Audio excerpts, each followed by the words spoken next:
Welcome aboard the adventure train, awesome person. Your presence here is like finding the perfect parking spot on a busy day, and subscribing would be like getting free coffee with it. Let's jump into the madness. A bitter February wind sliced through Marcus Chen's light jacket as he stood just outside the gates of Stateville Correctional Center, inhaling the crisp air of freedom for the first time in nearly a decade.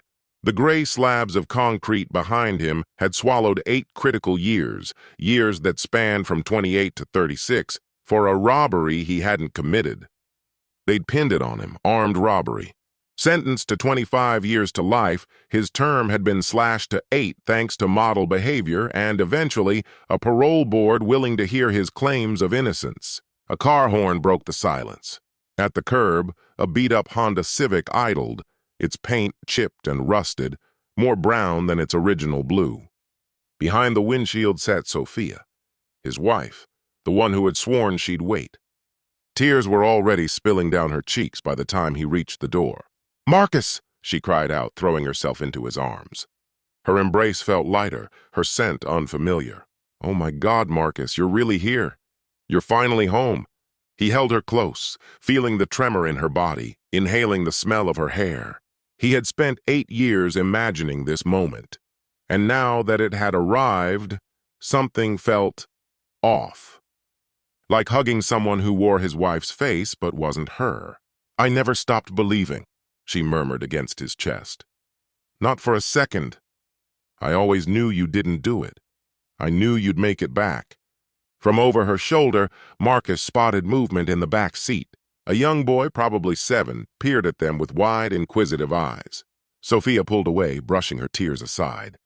"Oh, Marcus, this is Tyler, your nephew, James's little boy." The child gave a shy wave. Marcus managed a smile and returned the gesture, though a strange chill crept into his gut. James had visited him just once in 8 long years. That visit had come 2 years into Marcus's sentence. His brother had seemed distant, guilty even, barely making eye contact and mumbling excuses about work. Not once had he mentioned having a son. "Hey there, Tyler," Marcus said, settling into the front seat. The interior of the car was filled with the scent of juice boxes and stale graham crackers. "Nice to meet you." "Hi, Uncle Marcus," the boy replied quietly. Then in an even softer voice, "Mommy said you were coming home today." Sophia's hands gripped the steering wheel a little tighter. "He calls me that sometimes," she said quickly, pulling into the flow of traffic. "Since I've been raising him." After his mom, after the crash, Marcus gave a slow nod, his eyes flicking to the rearview mirror. Tyler's auburn hair shimmered in the afternoon light. His pale green eyes, like pieces of sea glass, watched the world outside the window. Both Marcus and James had inherited their father's dark hair and deep brown eyes. Their mother used to laugh and say the Chen genes were too dominant for anything else to shine through. "When did James's wife die?" Marcus asked, careful with his tone. 5 years ago, Sophia replied. "Car accident." "A drunk driver. James was stationed overseas, so I took Tyler in. You know how it is. Family helps family." But the math didn't add up. Tyler appeared to be around 7, maybe 8. If his mother had died 5 years ago, he would have been 2 or 3 at the time. Old enough to recognize his mother, old enough to know the difference between her and someone else. At a red light, Tyler leaned between the front seats. "Mommy," he asked, "is this my real daddy? The one from the pictures you showed me?" A heavy silence fell over the car. Sophia's face drained of color, then flushed crimson. Her lips moved without sound at first, like a fish struggling for breath. "No, sweetheart," she finally said, voice trembling. "This is your Uncle Marcus, remember? We talked about this. Your dad is Uncle James." "But you said my real daddy was gone and couldn't—" "Tyler!" Her voice snapped sharp, sudden. "That's enough, baby. You're just confused. It's been a long day." Marcus kept his expression unreadable. But inside, thoughts were shifting rapidly, pieces falling into place like a key finding its groove in a long-locked door. That single prison visit. By the 3rd year, Sophia's letters had taken on a new tone, no longer overflowing with romantic longing, but instead composed loyal messages from a devoted wife simply holding down the fort. She'd talked about looking after James's little boy, said his name often enough, but never sent a photo, never brought the child to see him. Marcus gave a quiet shrug. Kids get mixed up sometimes, he said gently. Bet it's pretty exciting for him, meeting more family. Tyler leaned back against the seat, but Marcus caught his reflection in the rearview mirror. Those sharp green eyes, thoughtful and watchful, betrayed more understanding than any 10-year-old should have. He wasn't fooled. Whatever stories the grown-ups had rehearsed, Tyler sensed something was off. The ride to Sophia's apartment lasted 40 minutes. She filled the space between them with anxious talk, about how the neighborhood had changed, about her role at the health clinic, about keeping things just as Marcus remembered. But to him, every word sounded practiced, like lines she'd repeated in her head too many times. When they finally rolled into the old complex's lot, the truth greeted him before they even reached the front door. The doormat was brand new. The familiar potted fern she'd always placed outside was missing. He glanced through the front window, and the furnishings inside didn't match the memories he'd clung to for 8 years. "I made a few updates," Sophia said hastily as she struggled with her keys.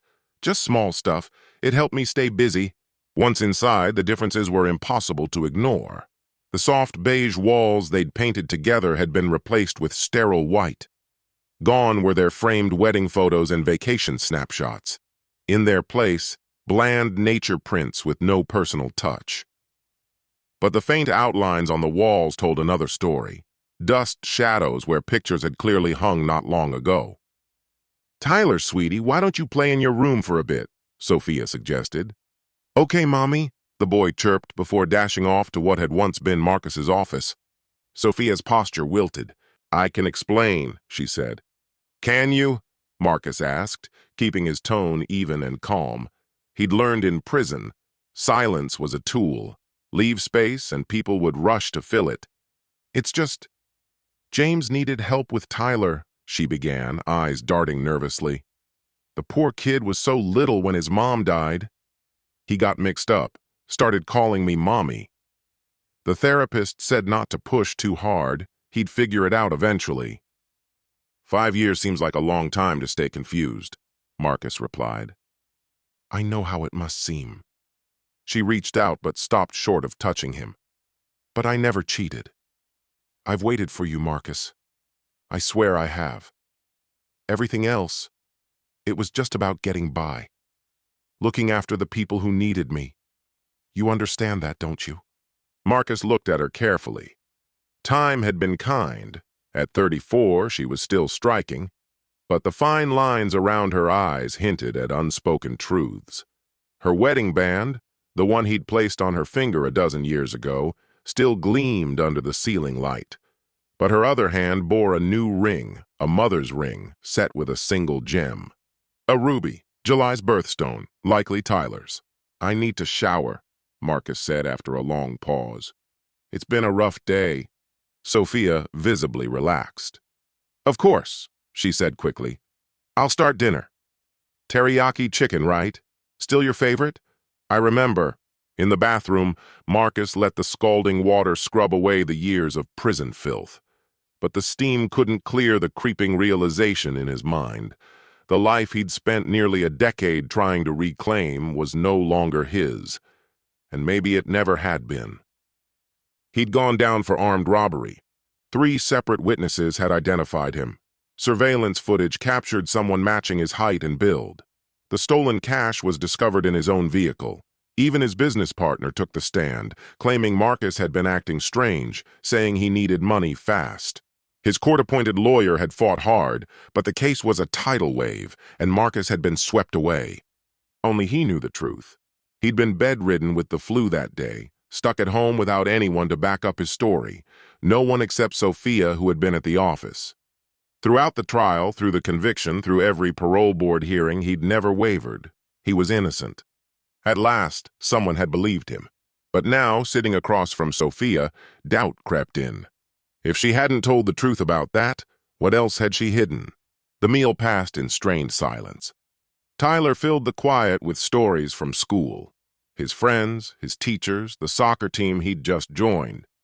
It was typical talk for a 7-year-old, except for the slips, calling Sophia mommy and Marcus daddy before catching himself, embarrassed. "He's doing great in class," Sophia offered, carefully slicing her chicken into tidy, even bites. "He's already reading ahead, 3rd grade level." "Smart kid," Marcus said, nodding. "Must take after your side of the family." "Well, actually, he's more like—" She hesitated, then corrected herself. "I mean, James always said he got his mother's intelligence." "What was her name again?" Marcus asked. "James's wife?" "Linda," Sophia answered without pause. "Linda Patterson. She was from Ohio." Marcus stored that name away in his mind. "And the crash?" he pressed. "5 years ago, June 15th, out on Highway 294 right near the O'Hare exit. A drunk driver jumped the divider. Again, too fast, too precise. Like she'd told the story before, many times. After dinner, Sophia suggested a movie. "Let's watch something together," she said. "Like a family." Then her face tightened. "I mean, we are family. All of us." They settled on the couch. Tyler nestled in the middle. Halfway through, he dozed off, his head gradually tipping until it rested lightly against Marcus's arm. In sleep, he seemed even smaller, fragile. Marcus studied his face, searching for any sign of James. Maybe the nose, possibly the ears. But the auburn hair, those sweeping lashes, not Chen traits, not at all. "He's a great kid," Marcus murmured. "The best," Sophia replied. Her hand reached across the cushions, slipping into his. "Marcus, I know all of this is a lot to take in. Coming home to so many changes, it's a shock. But we can make this work. We can be a family." "Sophia." His tone was calm but firm. "Whose child is Tyler?" Her fingers froze around his. "I told you he's James's son. James came to see me once in 8 years. Marcus looked at her. He never said a word about a wife, never mentioned a kid. "He was embarrassed," she said quickly, voice trembling. "About not visiting more often. About needing my help with Tyler. You know how proud James can be." "Do I?" Marcus asked. "Because the James I knew wouldn't have let his son grow up calling someone else mommy for 5 straight years. He wouldn't have stayed single or silent. He would have found a nanny, remarried, done something. Anything but let his brother's wife raise his boy." Tears slid down Sophia's cheeks. "Please, can we just not do this tonight? Let's talk about it tomorrow. You just got back. Let's not ruin it, not yet. Please, Marcus. I've waited so long for this moment." He could press. Demand the truth. But 8 years behind bars had taught him how to wait. The truth had a way of surfacing eventually. It always did. And when it did, he would be ready. "All right," he said, "tomorrow." Together, they helped Tyler to his bedroom. It wasn't a spare room. This was clearly a child's personal space. Trophies from soccer matches lined the shelves. Crayon drawings and scribbles were taped up on the walls. A hamster cage sat quietly in the corner. This wasn't some recently furnished guest room. It had the feel of years of use. Sophia tucked the boy beneath his blankets and kissed him on the forehead. "Sleep well, sweetheart." "Night, Mommy," Tyler murmured. Then, with one eye cracking open and a drowsy smile, "Night, Daddy." Neither Sophia nor Marcus corrected him. Their own bedroom, however, was nearly unrecognizable. The furniture had all been replaced, the sheets, pillows, the entire atmosphere, completely redone. Sophia had claimed she hadn't changed a thing. But this space bore no trace of the room they once shared as a newly married couple. "I'll take the couch," she said gently, "until you feel settled." "No." Marcus sat down firmly on the bed, the kind of firm mattress he liked, not the plush one she used to insist on. "We're husband and wife, aren't we?" She got changed in the bathroom, reappearing in thick flannel pajamas that covered her neck to her ankles. Gone were the delicate silk gowns she used to wear. When she climbed into bed, she stayed far to her side, making sure not to brush against him. "Good night, Marcus." "Good night, Sophia." He lay in the silence, listening to her breathe. It took her a long time to fall asleep. When she finally did, she murmured a name. It wasn't his. Chapter 2. Investigation. Old habits didn't die easily. Marcus awoke at 5 a.m., as always. Sophia remained curled on her side of the bed, shaped like a question mark. Through the dim light filtering into the room, he noticed her phone on the nightstand. Locked, naturally.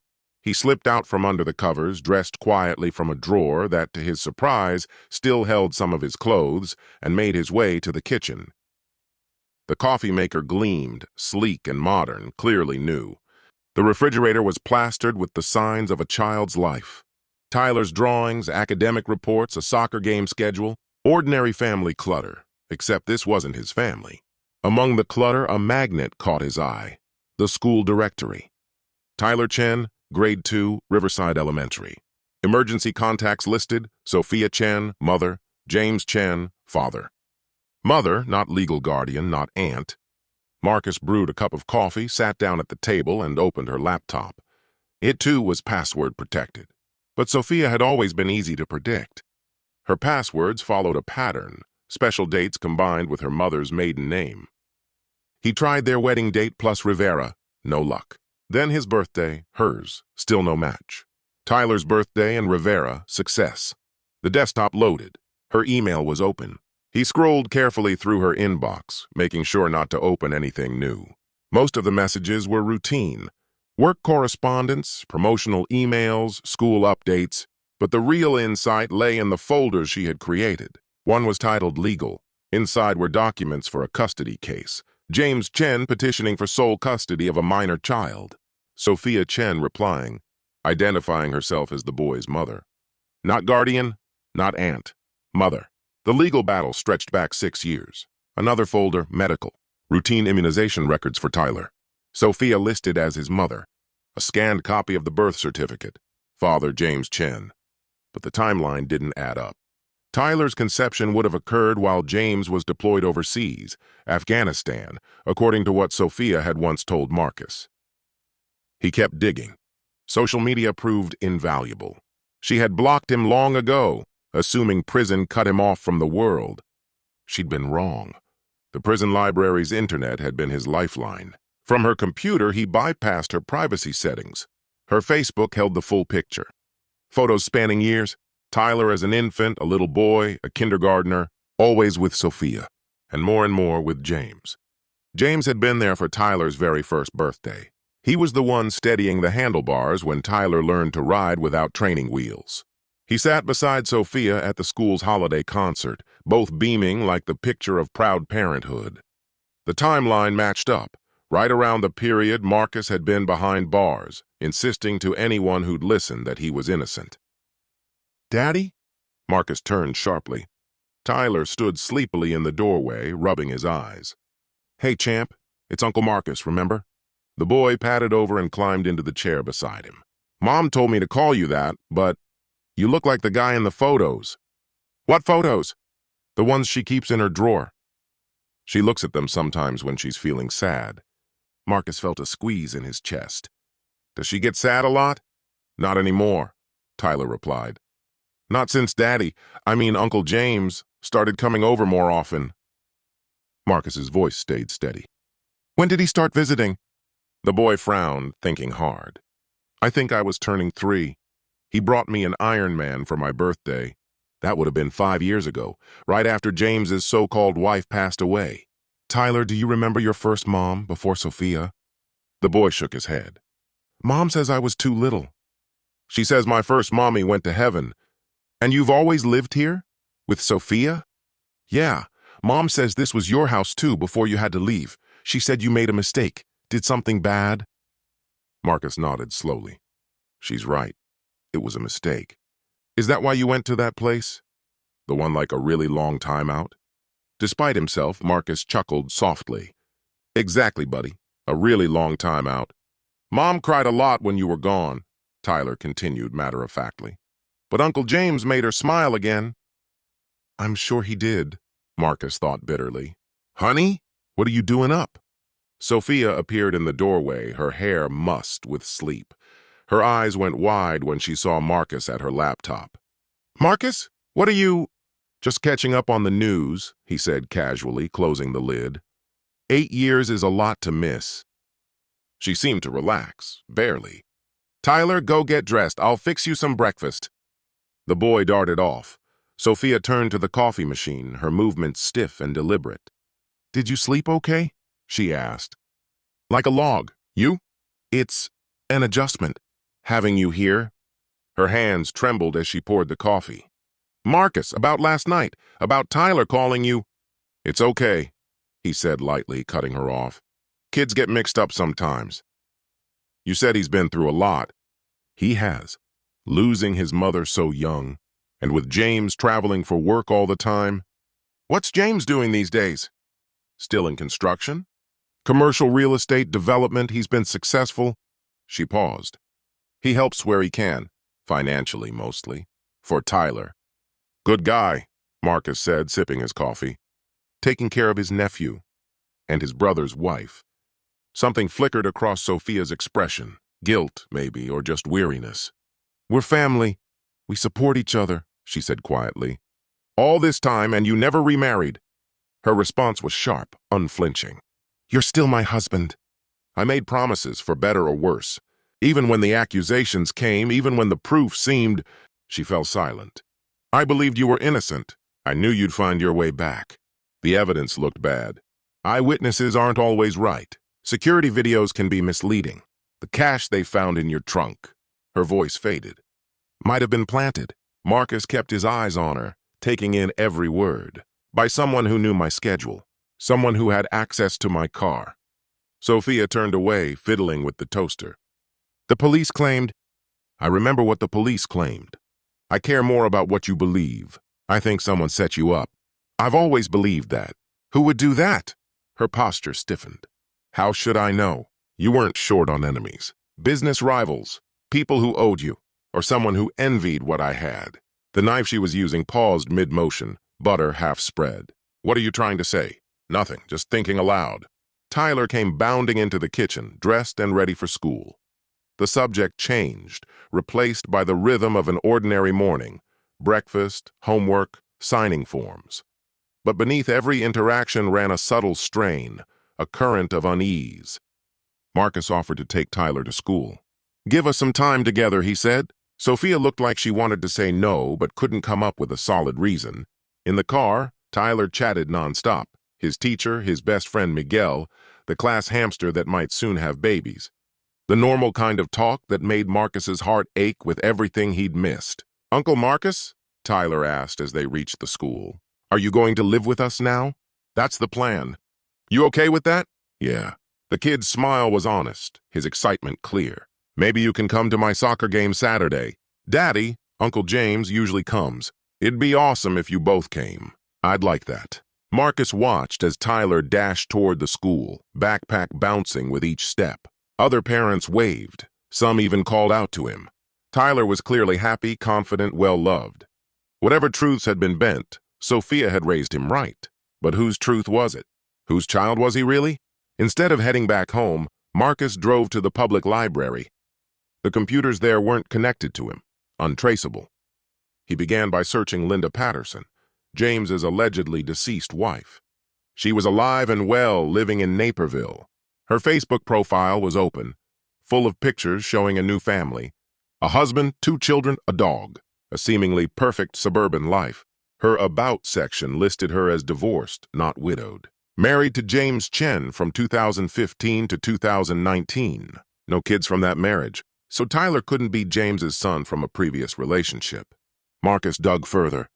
Official birth records were tougher to get, but he'd picked up a few tricks from an old cellmate who specialized in ID fraud. Tyler Chen, born July 15, 2017. Mother, Sophia Chen. Father, James Chen. But hold on. Marcus reviewed his own timeline. In July 2017, he was sitting in county jail, awaiting trial. According to military deployment logs Marcus had uncovered on a veteran's site, James had been stationed in Afghanistan. That ruled out both Chen brothers as Tyler's biological father. So who was? The answer came from a surprising place. An old Facebook profile of Sophia's from her high school days, one she must have forgotten was still public. Posts dated back to 2016, before Marcus had been arrested. Photos from a class reunion. There she was, laughing beside a man Marcus recognized. David Garrison, her high school sweetheart. The one who came before Marcus. The one with those unmistakable green eyes and reddish-brown hair. The comments below were telling. Felt like no time had passed. Just like old times. Marcus started connecting the dots. Garrison now lived in Chicago selling medical devices. He'd have plenty of reasons to stop by clinics, like the one where Sophia worked. The timeline added up disturbingly well. Late 2016, Sophia reconnects with an old lover. Early 2017, she's pregnant. October 2017, Marcus gets locked up for armed robbery. By the time Tyler came into the world, Marcus was behind bars, and Sophia had a dilemma. She couldn't name David as the father. Too risky. She was married. It would shatter the facade of a loyal wife. Claiming Marcus was impossible, he was in prison when Tyler would have been conceived. So she pointed the finger at James. He was thousands of miles away and unable to dispute it. But when James returned, why would he go along with the lie? Unless Marcus's gut instinct was right, unless James had motives of his own to keep Marcus out of the picture.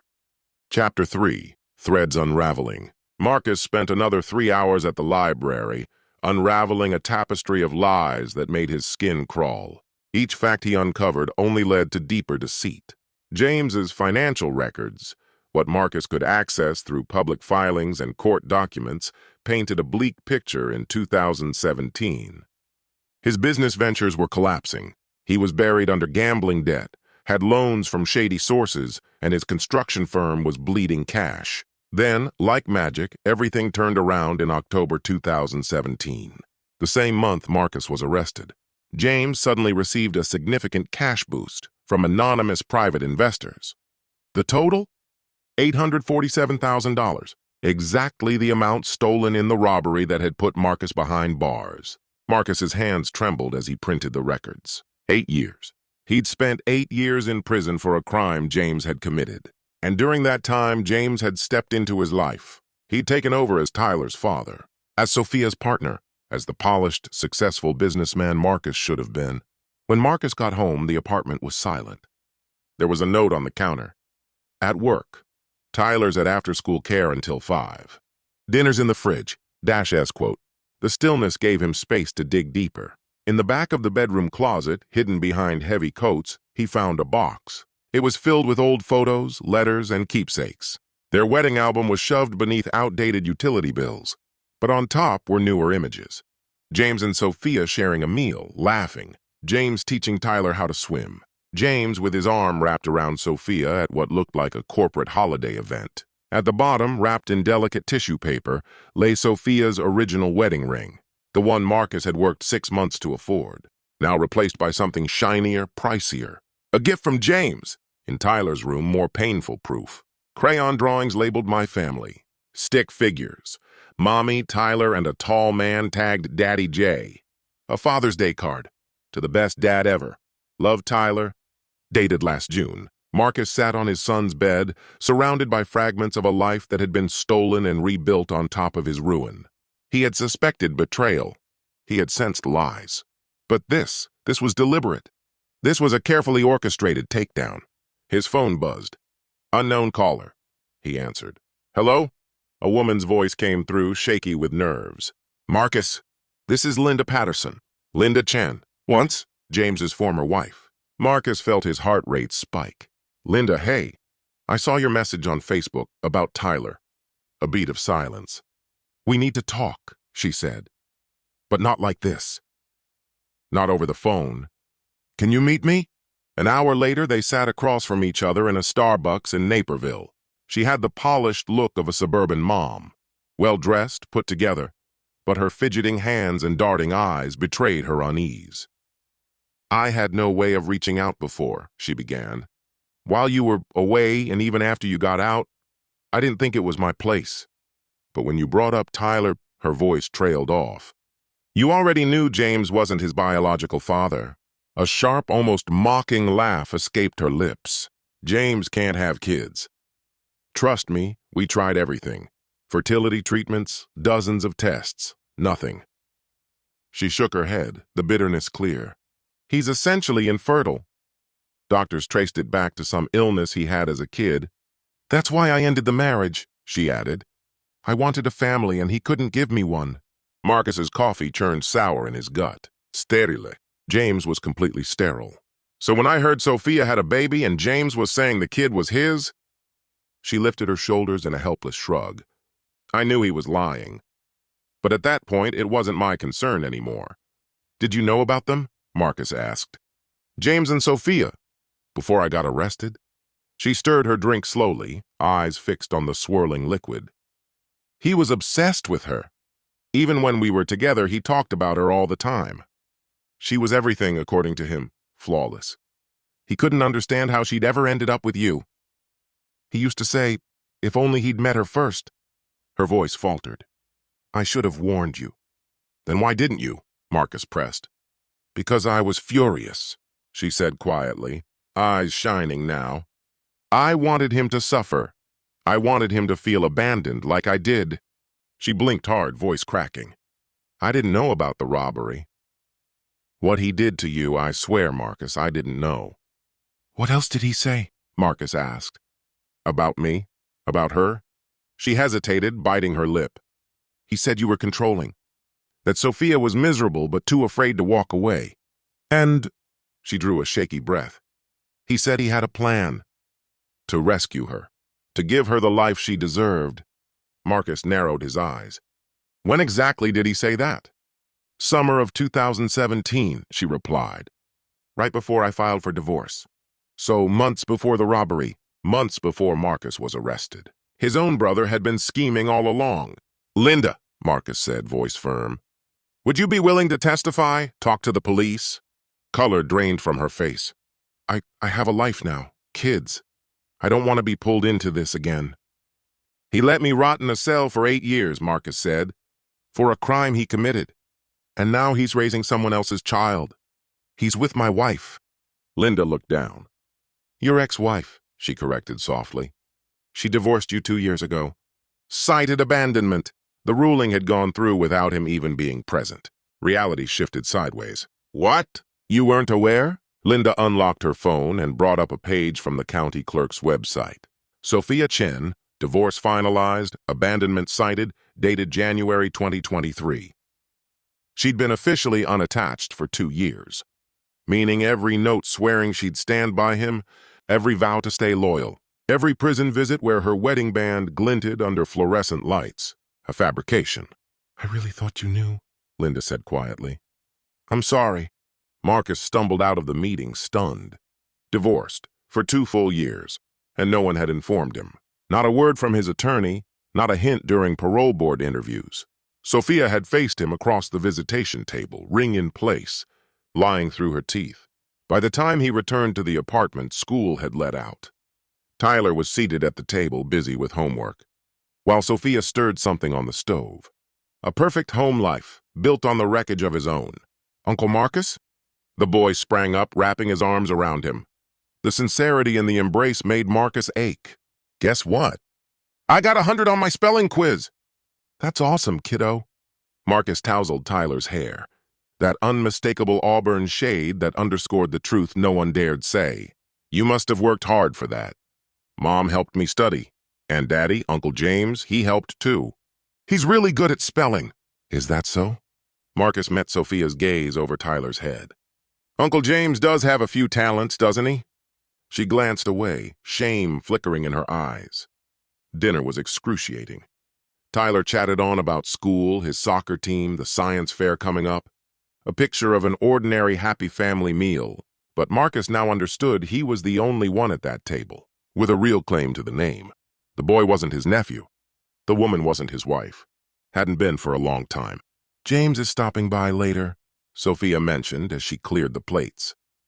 He wants to see Tyler. Maybe you two could talk? I'd like that, Marcus replied. The smile he gave her felt like it belonged to a predator. We've got plenty to go over. Marcus, she said gently, placing a hand on his arm. I know this must feel surreal, painful even. But we're still family, all of us. We can figure this out. He tasted the word. Family. Is that what we're calling this? Of course. But her hand trembled as she loaded the dishwasher. James arrived just after 8 once Tyler had finished his bath. He looked healthy, confident, well-fed and at ease in a way Marcus hadn't felt in years. Brother. James stepped in and pulled him into an embrace. Marcus returned it, eyes noting the luxury watch. the brand name outfit, bought and paid for by betrayal. Man, it's really good to see you, James said. I wish I'd come by more often, it's just… You felt guilty? Marcus offered. James winced. Yeah, something like that. They ended up in the living room, beers in hand, trying to pretend things were normal. Tyler raced between them, thrilled to have both uncles there. Neither man corrected him, though Marcus noticed how James visibly tensed every time the boy slipped and called him Daddy. Eventually, Sophia said, Time for bed, sweetheart. Can Uncle Marcus read to me tonight? Tyler asked. The adults exchanged uncertain looks. Sure, James said at last, his voice hesitant. If that's what he wants. Marcus followed Tyler into the boy's room and watched as he picked a book about dragons from the shelf. They got halfway through the story before Tyler paused and looked up. Uncle Marcus, are you going to stay forever? Marcus gave a soft sigh. I'm not sure, kiddo. Would you like me to? Yeah, Tyler said, nodding. Mom's way happier when you're here. She smiled more today than I've seen her smile in a long time. Marcus raised an eyebrow. What about Uncle James?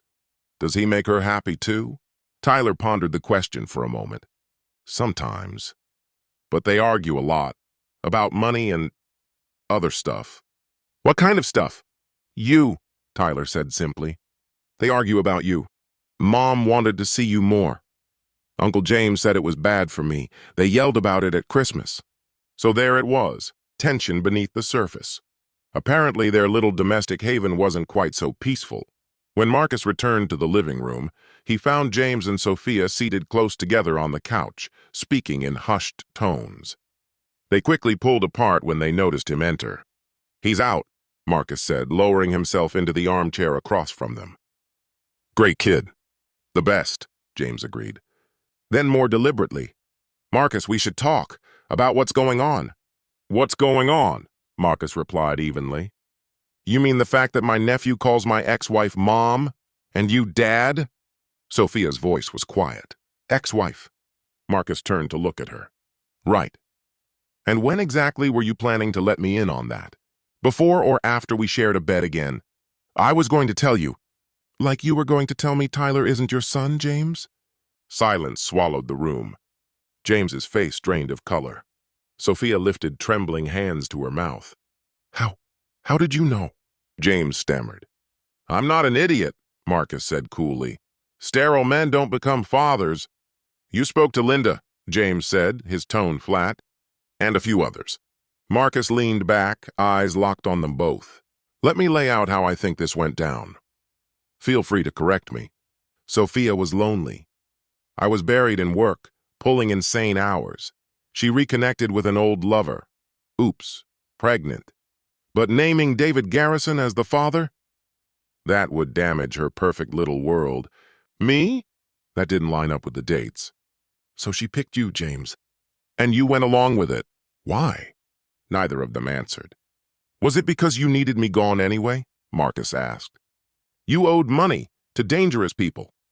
You saw a chance to get everything. My wife, my assets, my entire life.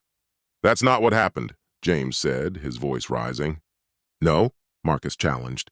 Then tell me what did. Did you stash that cash in my car before or after you pulled off the robbery? Marcus, stop! Sophia cried. Her cheeks were soaked with tears. It's not what you think. Then enlighten me, Marcus snapped. Help me wrap my head around how my own brother set me up for armed robbery. How my wife had another man's child and gave him your name. How the two of you played happy family for 8 years while I sat in a prison cell. I loved you, Sophia sobbed. I did. But you were never around. You were always working, always chasing business deals. David. He listened. He made me feel like I mattered. So you slept with him. It was a mistake, just one time. But then I was pregnant and you got arrested and everything was unraveling. And that's when James came to the rescue. My devoted brother. I was only trying to help, James said, defensive now. Sophia needed someone to lean on. Tyler needed a dad. Tyler had a dad, David Garrison. So why not go to him? He's married, Sophia murmured. His wife's expecting too. He wanted nothing to do with us. So instead you took my life. We never planned for this to happen. James said, trying to defend himself. The emotions, they didn't come all at once. It was gradual. Eventually, Sophia and we fell in love. Was that before or after you set me up? I didn't set you up, James muttered, unable to hold Marcus's gaze. $847,000, Marcus said softly. That's what was taken during the heist. And that's exactly what you needed to clear your debts and save your company. A coincidence? James's fingers began to tremble. You don't get it, he said. The people I owed, they were dangerous. They would have killed me. I was out of options. So you held up an armored truck? I never meant for you to get blamed, James said quickly. But you were sick that day. You had no alibi. And the witnesses, they really thought it was you. We're the same height, same build. And the cash in your car? James dropped his eyes. I panicked. I needed to stash it somewhere, and I still had your spare key. And when they arrested you, when they convicted me instead, you stayed silent. If I spoke up, I'd be the one behind bars. Tyler would grow up without a dad. He's not your kid. He's more mine than he is yours, James fired back. I've been here for him. I'm the one who taught him to ride a bike, who coaches his soccer team, who tucks him in at night. You're just the uncle who disappeared. The words landed like punches, because they weren't wrong. Biological ties aside, legal standing aside, James had been the one acting as Tyler's father. Leave, Marcus said, voice quiet but firm. Both of you. Get out of my place. Sophia wiped at her eyes. This isn't your place anymore, she said softly. Your name's been off the lease for years. This apartment belongs to me and to Tyler. Of course it did. Of course they'd covered all their bases. Marcus rose to his feet. Fine. Chapter 4, The Long Game. Marcus remained in the center of a living room that was no longer his, staring at the brother who had ruined him and the woman who had chosen someone else. The fury of 8 years hardened into something colder, strategic. You're right, he said, voice level. This is your home, your future. I'll find a hotel for the night. James and Sophia traded uncertain looks. They had braced for shouting, maybe even a breakdown, not this unsettling calm. Marcus, Sophia began. There's nothing more to say, he interrupted. Tyler believes James is his dad. You've built something here. Who am I to tear that apart? He moved toward the hallway. I'll just grab a few things. You're not calling the police? James trailed after him, nervous energy clinging to every movement. Marcus opened drawers and pulled out clothes, avoiding eye contact. What's the point? 8 years have gone by. All I've got is the testimony of a bitter ex. He stopped, then met James's eyes. And Tyler? He doesn't need to lose another father. James exhaled, relief washing over him. Marcus, Don't. I know I'm the last person who... You're correct. You are. He zipped up the duffel. But this isn't about what you or I deserve. It's about that child. Back in the living room, Sophia sat, tears still falling silently. I'm sorry, she murmured. For all of it. I never wanted... I know, Marcus replied softly. People make choices. You love someone. James was hurting. Things got out of control. I get it. She and James were both watching him, tense, bracing for whatever he would say next. I've had nearly a decade to think, Marcus said. About payback, about fairness, about what actually matters. You know what I came to understand? Hate is toxic. It devours you from the inside. I've seen it rot men in prison. I'm not letting it take me, too. Sophia's voice wavered. So what are you going to do? Begin again, find work, maybe enroll somewhere, build something of my own. He swung the bag over his shoulder. I'd like to see Tyler once in a while, just as his uncle, nothing else. Of course, James answered quickly. He cares about you. We want him to grow up knowing his family. Good, Marcus said, walking to the door. He paused. There's one thing, though. That boy has a right to the truth, someday, when he's old enough to understand it. Sophia nodded through a fresh wave of tears. We'll tell him, when it's time. Thank you. Marcus gave a faint, sorrow-tinged smile. Take care of yourselves, and take care of Tyler. They stood frozen in place, stunned by the mercy he seemed to offer. In the hallway, Marcus let a thin, bitter smile creep onto his face. They'd bought every bit of it. The hotel room wasn't much, budget but spotless. He lay across the bed, phone in hand, scrolling through the mental Rolodex he'd built behind bars. 8 years gave a man time to cultivate interesting contacts. Dealers, grifters, embezzlers. Stateville was a networking event for criminals, and Marcus had paid attention. He found the first number. Roberto Vega, former cartel accountant. He'd had 18 months left on a 5-year bid when Marcus met him. Sharp, detail-oriented, and, crucially, in Marcus's debt. Marcus had shielded him from the worst prison had to offer. Roberto had promised to return the favor. "Roberto, it's Marcus Chen. I'm out. Early release. I need a hand. Financial forensics, just like we talked about." Next call, Patricia Morse, defense attorney. She was the only one who believed in his innocence enough to work his appeal for free. The case hadn't sat right with her. She'd dug deep. She'd found the cracks. "Patricia? I know who really pulled off the robbery. My brother? Yeah. No, I'm not going to make a scene. But I need help collecting evidence. The legal way. Third number, Danny Kim, ex-cellmate. Busted for identity theft, but a wizard at digging up buried information. Hey, Danny, remember that favor you owe me? I need a full background check, David Garrison, everything." By midnight, Marcus had put every piece into place. He wasn't coming for James and Sophia with anger or blood. He'd take them apart patiently, systematically, and by the book. And they wouldn't even know what was happening until it was too late. The following morning, 7 a.m. sharp, Marcus knocked at their door. Sophia, still in her robe, answered sleepily. Behind her, Tyler was getting ready for school. "Uncle Marcus!" Tyler sprinted toward him, arms outstretched. "Are you staying for good?" "Just dropping in," Marcus replied with a grin. "Thought I'd swing by to wish you a good morning." He passed Tyler a paper bag. "And to give you this." Tyler reached inside and pulled out a familiar-looking book, the next installment in their beloved Dragon series. "No way, thanks, this is awesome." Sophia approached cautiously. "Marcus, this is a surprise. I've been thinking about what you said," he told her, his tone soft. "About what it means to be family." He gave her a reassuring smile. "Biology or not, Tyler's still my nephew.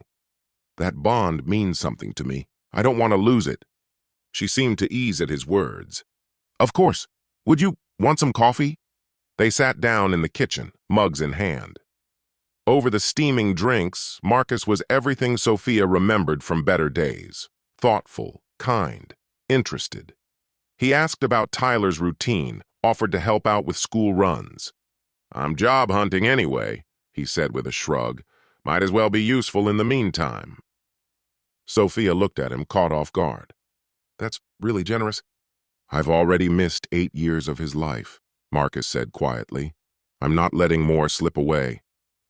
When he finally said goodbye, Sophia found herself smiling. The version of Marcus she had feared, resentful, unpredictable, hadn't shown up. Instead, she'd seen a man filled with grief, but also determination. Someone who wanted to move forward, not look back in anger. She didn't know that Roberto Vega was already digging into James's financial records. That Patricia Morse was preparing the paperwork for a civil claim. That Danny Kim was tracing David Garrison's whereabouts. Marcus's next destination, James's office. Chen Development sat atop a sleek high-rise downtown, all steel and glass. At the reception desk, a young woman blinked in recognition. "Mr. Chen? I mean, the other Mr. Chen?" She looked flustered. "We heard you'd returned. Is James in?" "Yes, sir. Should I?" "No need. I'll go in myself." James's office was everything Marcus used to fantasize about.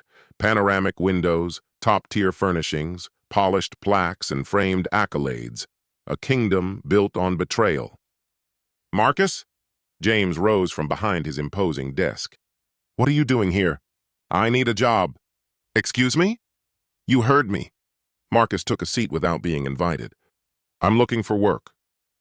"You need someone who understands development, project flow, budgeting. You and I both know I always had a better grip on the numbers." James blinked. "You want to work for me?" "After everything?" No, Marcus said evenly. I want to work with you, like we used to. He leaned forward. Look, James, what's done is done. You've got a kid now, a company to maintain. I've got nothing. No cash, no direction, no stability. I could hold a grudge or I could be smart. He held his brother's gaze. You owe me. Let this be the way you settle the debt. James studied him warily. Just like that? You're over it? I didn't say that, Marcus said flatly. I said I'm thinking logically. He paused. You need someone in your corner. Someone who knows all your secrets and isn't afraid of them. I need an income. A fresh start. He shrugged. Win-win. And if I turn you down? James asked. Marcus didn't flinch. Then I'll find another way to survive. But Tyler's been asking about me. He let that hang in the air. It'd be hard to explain why Uncle Marcus just vanished again. The implication was subtle, but unmistakable. Go along with this, or risk unraveling the tidy life you've built. All right, James finally said. You start Monday, assistant project manager. We'll see how it works out. Marcus stood and offered his hand. Back in business then. James shook it hesitantly. His grip was damp with sweat. Later that day, Marcus met Patricia Morse at a cafe not far from the courthouse. He more or less admitted everything, she told him, flipping through her notes. But without a recording, it's just hearsay. We'll need stronger evidence. I'll get it, Marcus said. He's careless now. Feels untouchable. He'll make a mistake. Be cautious, Patricia warned. Illinois requires both parties to consent to recordings, unless you're in a public setting where privacy isn't expected. And what about the financial trail? Roberto's on it, she said. He's already uncovered inconsistencies in your brother's financial records. Dummy corporations, suspicious transfers, tax fraud. The stolen money didn't vanish. It had to be laundered. And Garrison? Marcus asked. Patricia's expression darkened slightly. Danny tracked him down. He's married now. 2 kids. Runs a medical supply company. Been working closely with Sophia's clinic. So he's been in touch with her this whole time. Seems like it. Regular visits to the clinic, monthly, for the past 7 years. Always during school hours when Tyler wouldn't be around. Marcus felt the puzzle coming together in his mind. He's been in Tyler's life. Just quietly. That's the theory, Patricia nodded. No official involvement, but clearly he couldn't stay away. Can we confirm he's Tyler's father? Not without DNA, she said. But Danny's trying to collect something with his genetic material. A used cup, a cigarette, anything we can use to run a comparison. Good, Marcus stirred his drink slowly. And the divorce? It was never legal, Patricia told him. You weren't properly served. That alone is grounds to get it thrown out. Add in that she filed for abandonment while you were unjustly imprisoned. She shook her head. Any competent attorney can challenge it. Do it, Marcus said. I want my wife back. Patricia raised an eyebrow. He clarified. Legally. Michigan's community property laws mean I'm entitled to half of whatever was gained during the marriage. Even her stake in your brother's business? Especially that. A grin crept across Patricia's face. You're not just playing chess, you're playing the endgame. 8 years locked up teaches you how to wait, Marcus said. They stripped me of everything. I'm taking it all back, legally, carefully, until there's nothing left for them. And Tyler? Marcus's expression softened. He's innocent. None of this is his fault. Whatever happens, I'll make sure he's cared for. College tuition, therapy, whatever he needs. He looked up. But his parents are going to learn the price of stealing a man's life. That Monday, Marcus officially began working at Chen Development.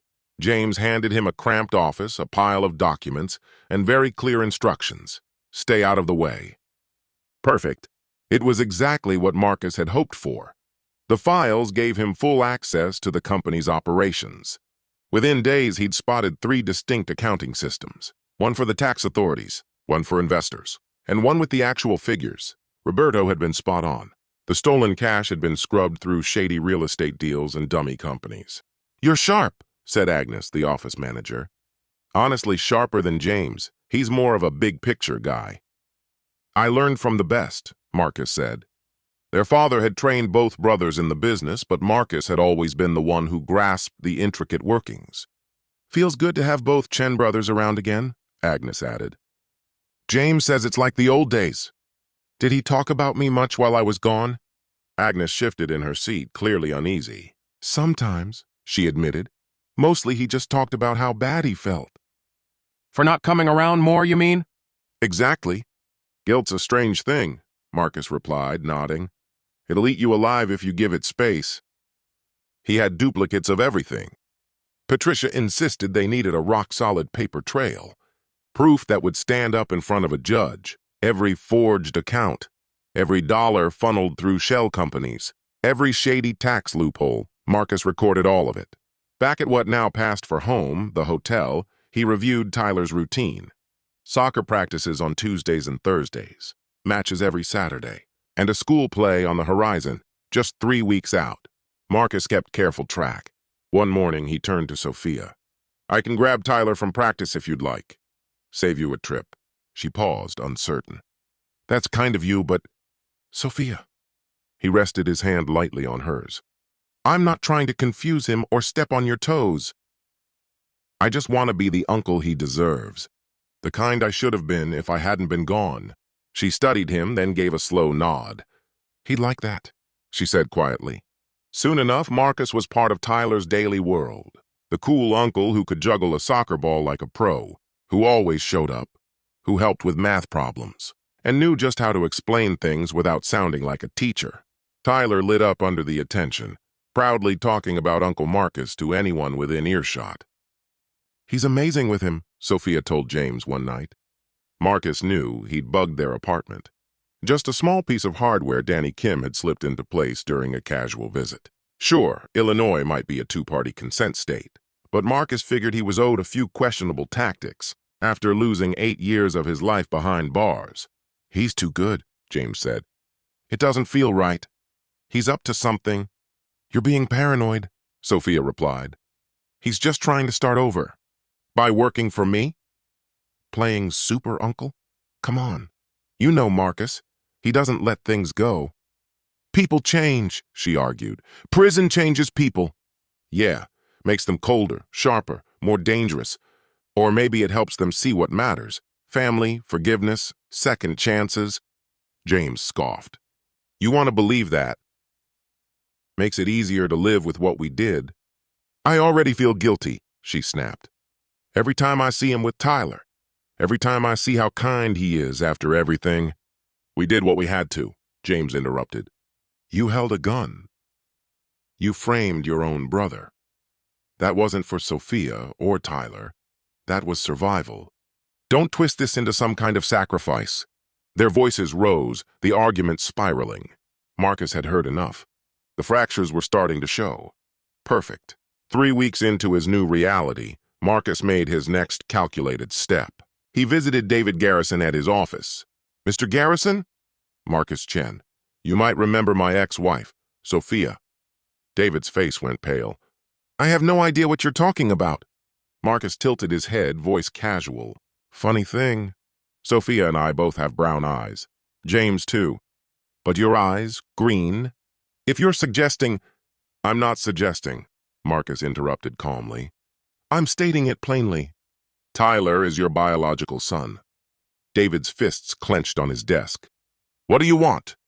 Just a conversation, Marcus said lightly. Man to man, or rather, uncle to father. He smiled thinly. Let's get a coffee. They went somewhere public. Marcus had taken Patricia's advice to heart. No right to privacy in a crowded Starbucks. I haven't had contact with them, David said quickly. When Sophia told me she was pregnant, I was clear.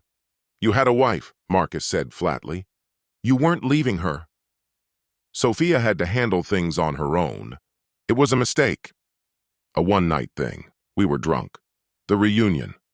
I'm not judging, Marcus said, sipping his drink. People screw up. But Tyler didn't ask for any of this. He didn't choose to be born. And he sure as hell didn't choose to be lied to about who his real father is. In every way that counts, James is the boy's father, just not by blood. Not by law. Marcus tapped his screen and turned it toward David, displaying a snapshot of Tyler mid-drill at soccer practice. "He's got your eyes, your hair, your frame," Marcus said. "Kid's probably going to be tall, like you, not built small like the rest of us Chans." David's eyes locked onto the image, unable to mask the ache behind them. "You see it, don't you?" Marcus nudged. "You watch him at the clinic, standing back where no one notices." David froze, then quietly asked, "How do you know? What are you after?" "I want honesty," Marcus replied, calm but firm. "Officially, a DNA test to prove what we already understand." "No way," David said, recoiling. "I've got a family." "So does Tyler," Marcus said flatly. "But his is a fabrication built on deceit. Don't you think he deserves the truth?" "If I do that, my wife leaves. My other kids." "Tyler's yours too," Marcus interrupted. David slumped, shame washing over him. "Why are you doing this?" he asked. "Because your affair cost me 8 years of my life," Marcus said bitterly. "Because my wife cheated with you, then filed for divorce while I rotted in a cell. Because now the two of you are raising your son, pretending he's mine and lying to everyone, including him." He paused. "Someone has to set things straight." "And if I say no?" David challenged. Marcus shrugged. "Then maybe your wife learns about those regular clinic visits, about how you just can't seem to cut ties with your old flame or the kid you left behind." "That's blackmail," David hissed. "No," Marcus said evenly.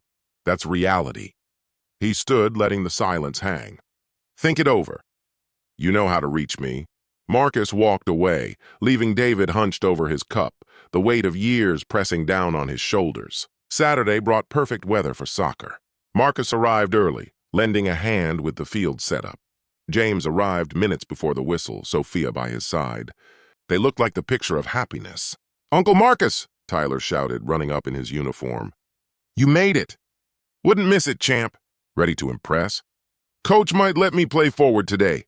Tyler beamed, racing back to his teammates. James approached, smile tight.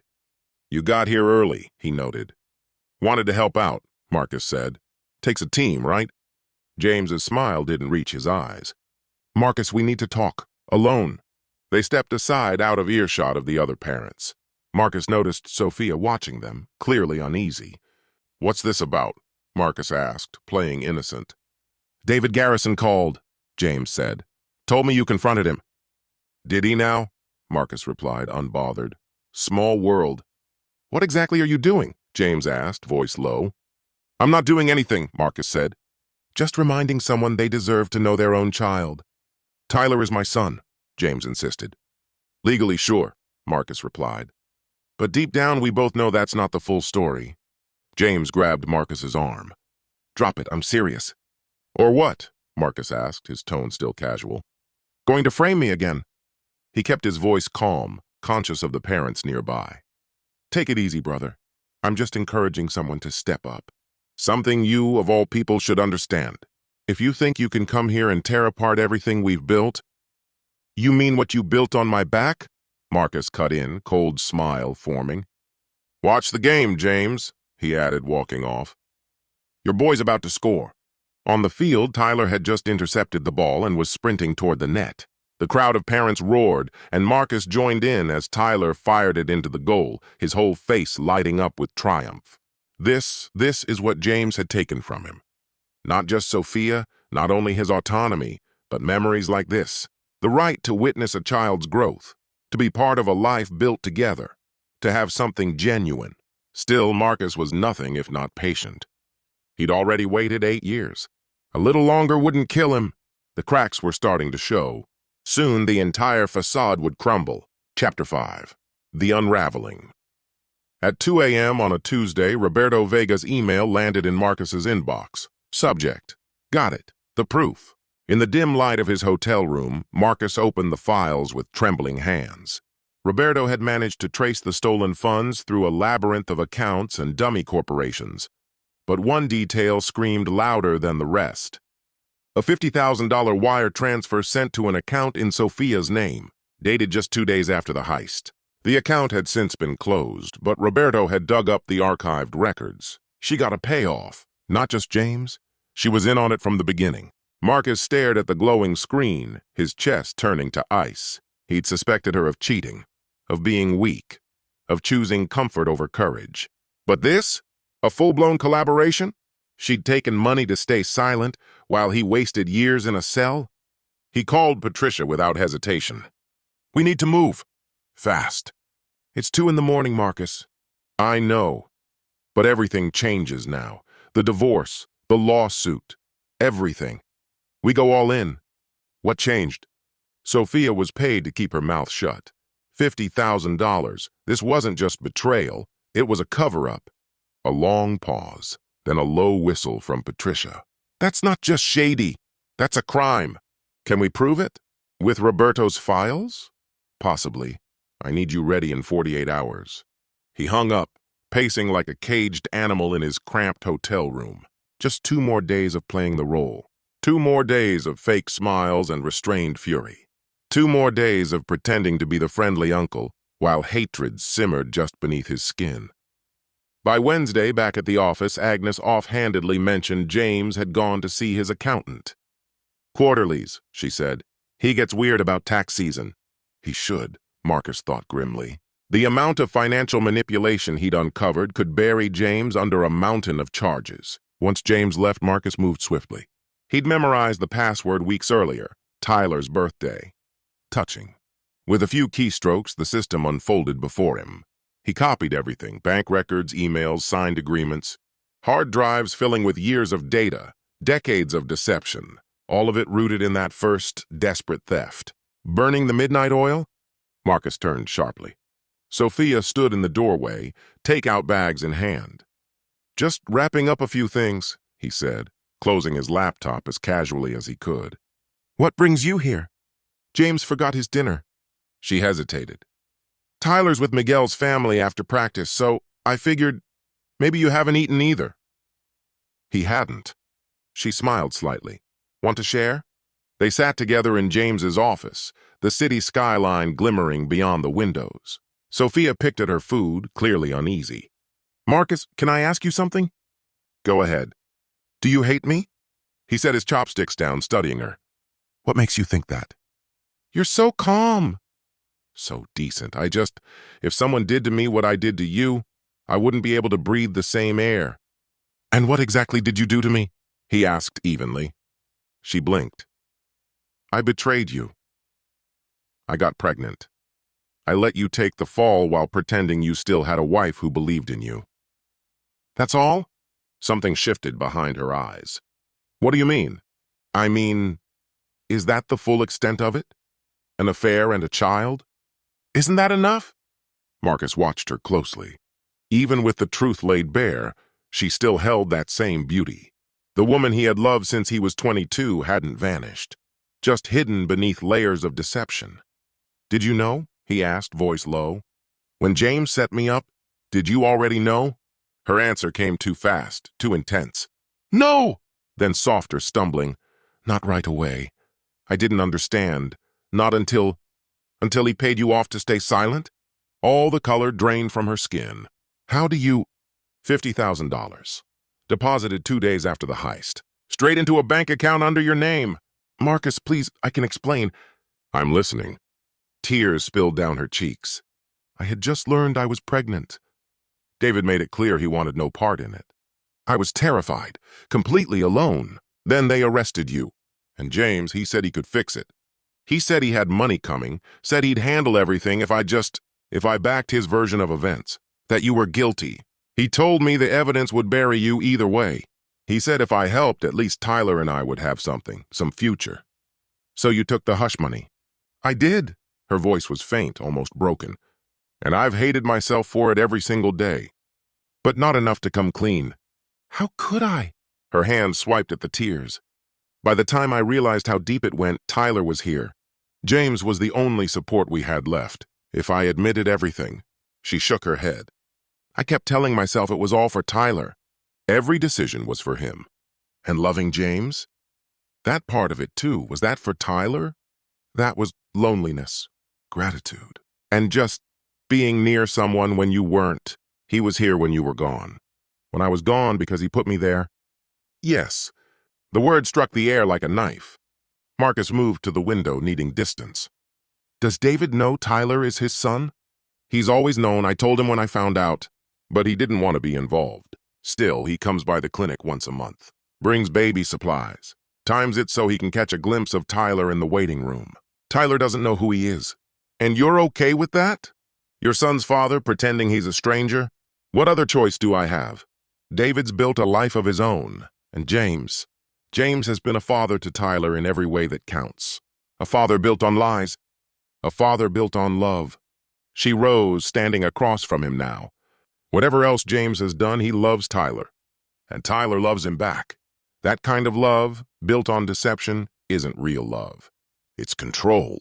Oh, and you're one to talk, she snapped, anger replacing her grief. You really thought I couldn't see through this act? The sweet uncle routine, the forgiveness. Giving me a job here. You've been playing your own game. James was right about you. Marcus didn't flinch. I exist. Retribution? Justice? Do they really differ? One stems from pain. The other stems from principle. He stepped away from the window. In 2 days, the legal filings would begin. Felony charges. James for fraud and theft. You for being his accomplice. Civil litigation would follow. Even the divorce would be contested. Marcus, don't. David is going to admit he's Tyler's biological father. Everything will come to light. Every buried truth. Tyler's world will collapse. You're tearing apart his life. And you shattered mine. Seems fair, doesn't it? He's just a child. I was innocent. And that didn't stop you. Sophia dropped into the chair, her strength drained. What is it you're after? Money? The company? Tell me what you want to make this go away. I wanted the life you stole. The woman I loved. The future I planned. But those are gone and they're not coming back. 8 years, Sophia. Do you know what 8 years in a maximum security prison does to a man? I'm sorry. Sorry doesn't give me my 20s back. It won't undo the nights I bled, or the months in solitary, or the mornings I wondered if I should just give up. Because I couldn't breathe in a cage built for someone else's crime. If I could undo it. But you can't. So now it's your turn to lose everything. James will face prison. You'll be charged. Tyler will discover his entire childhood was a lie, and I'll make sure he knows exactly who to blame. You promised you'd shield him. From hunger, yes. There's a trust fund he'll never want for anything material. But the truth? He deserves that much. Sophia covered her face, breaking. He'll hate us. Probably. Is that really what you want? A child's hatred? I want him to know the truth. His origins. Something you never gave him. Please, Marcus. I'll do whatever you ask. I'll leave with Tyler. We'll vanish. You'll never see us again. Run away? Like David did? Like you tried to run from what you did to me? Marcus shook his head. No. You'll face this. The same way I was forced to. A key rattled in the lock. James stepped inside and froze when he saw them. What's happening? Your wife was just filling me in on how you paid her 50 grand to keep quiet about framing me, Marcus said coolly. James stood motionless. Sophia? He knows, she whispered. He knows everything. I don't know what you think you know, James began. Save it, Marcus snapped, holding up his phone. The bank statements say enough. Roberto Vega sends his regards, by the way. Turns out a skilled forensic accountant can dig up quite a bit when given the right incentive. That money was a loan to a woman whose husband had just been arrested. From accounts linked directly to the theft? Try again. James drew himself up. You can't prove anything. I can prove you were drowning in debt before the heist. I can prove nearly $850,000 showed up in your accounts immediately after. I can trace how you laundered it through bogus real estate deals. I can prove tax evasion, criminal conspiracy, and fraud. Oh, and Linda sends her love. She's perfectly willing to testify that you're sterile. James's eyes narrowed. You've been very thorough.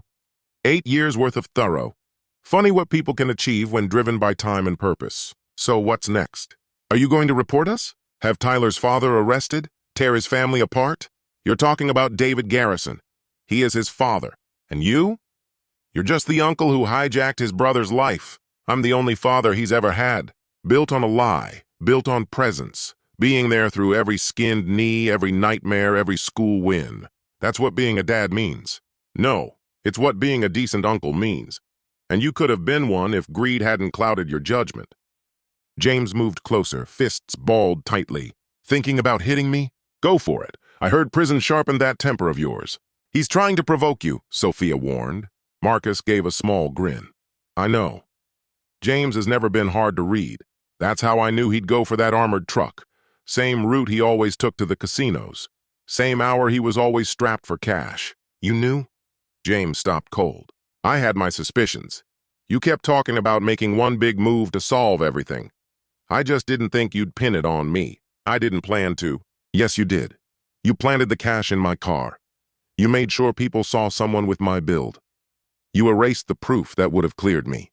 What proof? Sophia asked. Security video from our apartment building, Marcus replied. Shows me walking in at 9 a.m., barely able to stand and not leaving until you got home. James wiped it. And how would you know that? He snapped. Terrell Washington, the night guard. Ring a bell? He landed in prison, too, couple years after me. We had some revealing chats about how you paid him off to make that footage disappear. James went pale. Terrell's dead, died last year behind bars. But the confession he wrote didn't. Signed, notarized, very thorough.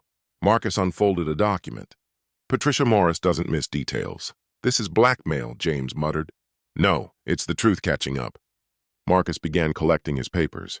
You've got 2 days. After that, I file. Settle your matters. Find a good therapist for Tyler. He's going to need one. Marcus, wait. Sophia grabbed his sleeve. There has to be another way. A compromise. There was. 8 years ago. You could have told the truth then. He pulled his arm free. You have 48 hours. And with that, he left them in the office, clinging to the wreckage of their perfect image. Marcus's phone buzzed at 6 a.m. Thursday. David Garrison. I'll do the test, David said without hesitation. The DNA test. But I have terms. Go ahead. My wife can't know. Neither can my other children. I'll take responsibility privately, create a fund, support his future. But no public revelations. Tyler has the right to know who his real father is. When he's old enough to understand, when he's 18. Not before. Marcus thought about it.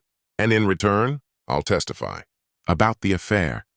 About Sophia telling me James wasn't the father. About catching them together while you were locked away. Whatever helps your case. Why the sudden change? Marcus asked. There was a silence. Yesterday, my daughter asked why I always come home looking tired on certain days. I realized it's the days I see Tyler. The days I watch my son call someone else his father. Because I was too afraid to step forward. Then step forward now, Marcus said. Be his father. I may not be able to undo the past, but I can stop letting them benefit from our fear. Fine. Patricia will reach out to arrange the test. Marcus ended the call and stared blankly at the ceiling above him. Another step secured. Another move closer to victory. His phone vibrated in his hand. A message from an unknown contact. This is Sophia, please. Lincoln Park. No one. Just me. We need to talk. He considered ignoring it, but curiosity got the better of him. What was her angle now? Lincoln Park buzzed with lunchtime activity. Joggers, strollers, dogs tugging at leashes. Sophia waited on a bench by the water, dropping crumbs to a flurry of ducks, her gestures stiff and automatic. She looked like sleep hadn't visited in days. Thanks for coming, she said quietly as he sat beside her. You've got half an hour. That's not enough to unpack 8 years. You had 8 years to talk, he replied. You stayed silent. She tossed another handful of bread. The ducks descended, snapping at each other with frenzied urgency. I was 26 when they took you in, she began. Pregnant, alone, terrified. My husband was heading to prison for possibly the rest of his life. The father of my unborn child wanted nothing to do with us. I had no money, no real support, except James. My brother. Yes, your family, the ones who should have stood by you, but instead they backed me. She turned toward him, eyes dark and hollow. Do you want everything? The full truth? If you even know what truth looks like? James showed up that night, she said. The night of your arrest. He told me he knew about David, the baby, everything. Said he could make it all go away. All I had to do was play along, say you were unstable, stressed, overwhelmed by debt. Not enough to convict outright, just enough to cast doubt. He promised he'd take care of me and Tyler. Give us the future you always talked about. And you went along with it? I was desperate, she said, her voice low, pregnant. alone, frightened out of my mind. So yes, I took the deal, I took his money. I stood by you as the devoted wife while pretending you were guilty, and I let him step into your place. When did it become physical? She recoiled as if struck. 2 years after, she whispered. Tyler was already talking, walking, calling him Uncle Jamie. He was always there, for birthdays, Christmas, bedtime stories, doing everything you couldn't, because you were behind bars, because he put you there. I know, she added before he could speak. Tears welled in her eyes again, a well she hadn't yet emptied. But knowing something and accepting it, those are different beasts. It was easier to tell myself you were guilty, that you'd chosen crime over your family, that we were turning something broken into something meaningful. Easier for who? He asked. For me, she admitted. For my own peace. Because if you were guilty, then I wasn't a terrible person for moving on, for loving someone else, for letting go. But I wasn't guilty, he said. No, she whispered. You weren't. And deep down, I always knew it. You were a lot of things, Marcus, but never cruel, never a criminal. She dabbed her eyes with trembling fingers. I think that's why I kept coming to see you at the beginning. I needed you to admit it, to give me a reason to hate you. But instead, I kept insisting I was innocent, every single time. She let out a sharp, humorless laugh. Do you have any idea what it's like looking someone in the face? Someone you know is telling the truth. When you're part of the reason they're trapped there? Yes, Marcus replied softly. I know exactly what that's like. I lived it. I'm sorry, truly. Don't say that. He glanced out across the pond, where ducks squabbled over scattered crumbs. What do you want from me, Sophia? Why are we even here? I came to plead. To offer you everything, anything, if you'll just keep Tyler out of this. Everything? The divorce? It was never real. We both know that. Legally, we're still married. Half of it all, everything I have, is yours. The apartment, our savings, my share in James's company. Take it. What about James? Turn him in. He deserves it. But don't drag Tyler into this. Let him keep believing James is his father. Let him hold on to the only steady thing he's ever had.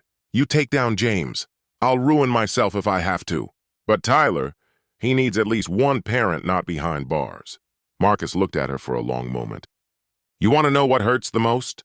I loved you for real. I could have forgiven what happened with David. We could have made it work, for Tyler's sake at least. I know. But instead, you picked James. You chose the money, the lie. I chose what I thought would keep us safe. No.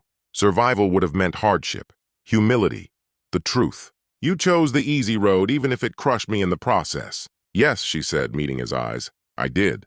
And that guilt is mine to live with. But Tyler shouldn't have to bear the cost, too. David agreed to the paternity test. The color drained from her face. Marcus, Tyler will find out. Maybe not today, not tomorrow, but the truth always rises. Always. One day he'll be old enough to see the web you spun around him, to understand how deeply he was misled, how the life he trusted was built on lies. And you think that'll make it easier? No, but it might change the pain. Soften it into reflection rather than devastation. Make it something he can understand. Eventually. You call that hope? Or is that just what you tell yourself so you can sleep at night? It's what I hope. Marcus stood, brushing crumbs off his coat. 48 hours, Sophia. That part hasn't changed. And the money? Keep it. Tyler is going to need support when both his parents end up behind bars. Both of them? You accepted $50,000 stained with guilt. You were part of a cover-up. You really believe you'll avoid prison? But Tyler isn't alone. His birth father is finally stepping up. And his uncle won't let him go without. He'll make it through, just like I did. This isn't about justice, Marcus. It's about revenge. Sometimes they're one and the same. Marcus turned and walked away, leaving her on the bench behind him. As he put distance between them, the sound of her crying reached his ears. This time it wasn't for show.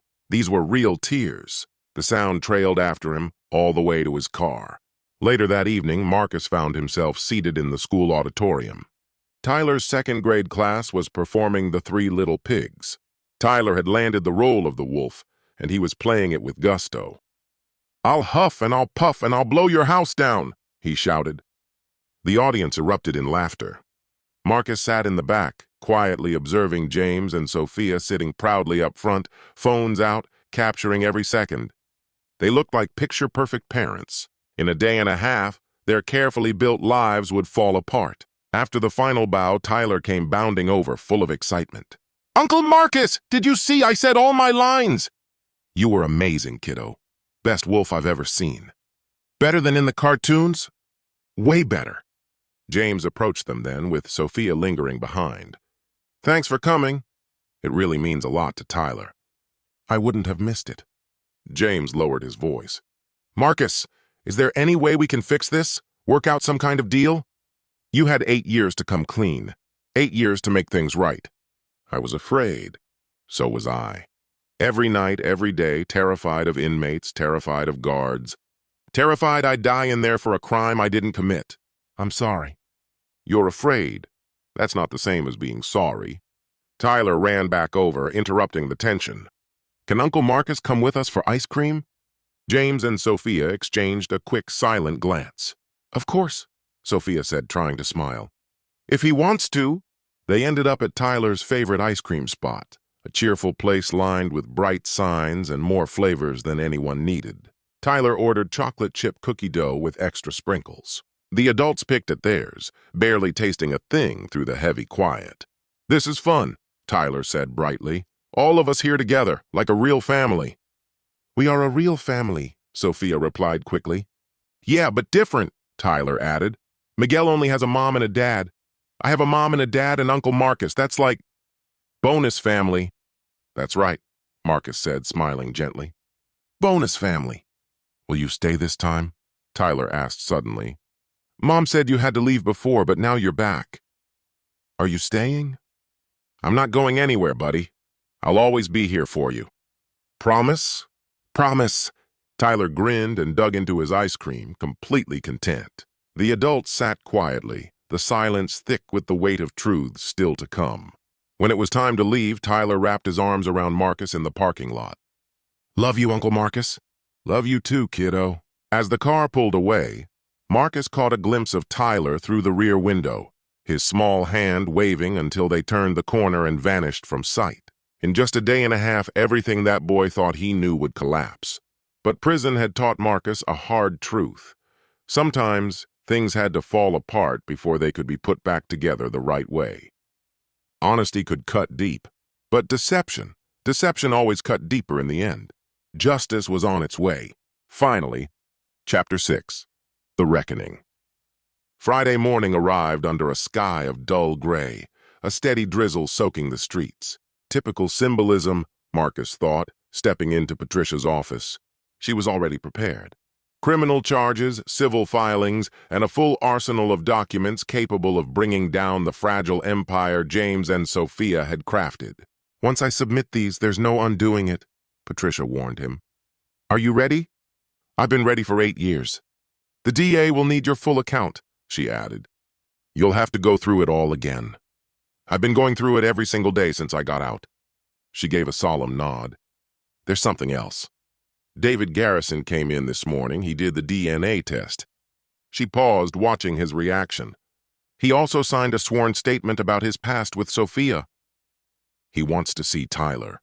Once everything is out in the open, he wants to be part of the boy's life." Marcus felt a strange pull in his chest, part relief, part grief. "Late, but not too late, I guess." "Marcus," Patricia said gently, setting her pen aside, "I've worked a lot of revenge cases. They almost never end the way people think. The payoff tends to be smaller than the cost." "This isn't revenge," Marcus replied. "It's justice. It's restoring what they stole.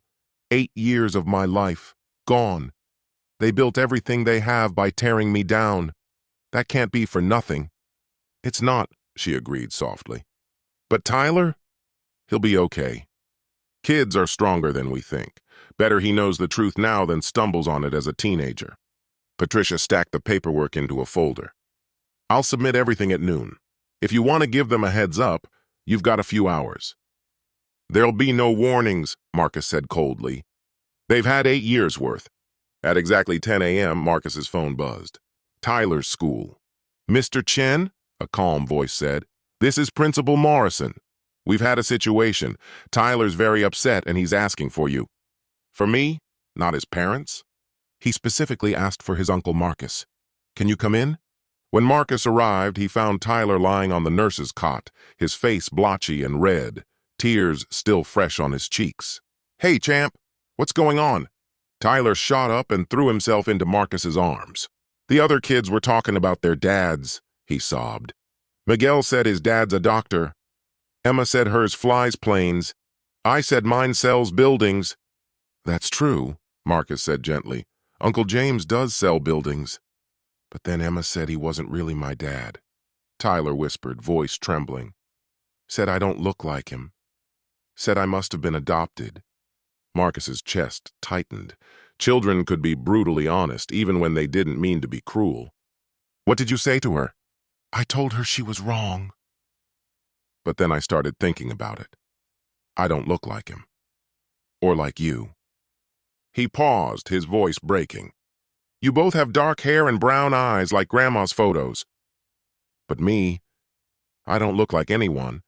Marcus wrapped his arms tighter around him. "Like who, buddy?" "I don't know," Tyler murmured. "Just not like you." "Not like him? I'm different." "Uncle Marcus, am I adopted?" The question hung there, fragile, teetering on a precipice. Marcus had a choice: continue the comforting story a bit longer, or break the silence with honesty. "Well, Tyler, there's something called DNA. It's what determines how we inherit things like our hair or eye color from our parents. Sometimes it's a little more complicated than that." "But am I adopted?" "No," Marcus replied slowly. "Sophia is definitely your mother, and James—" He paused, weighing his next words with precision. "The man who raises you, who cares for you, who shows up every day with love. That man is your father, and James has always been that for you." "But is he my actual dad? My real biological father?" At just 7, Tyler already saw through comfortable half-truths. "That's a conversation your mom and dad should have with you," Marcus said gently. Tyler leaned away, scrutinizing Marcus with those unmistakable green eyes, eyes that didn't match either of the Chen brothers. "You know something," he said. "You're not telling me everything." "I know this," Marcus replied softly. "You are loved. And that's the truth that matters most.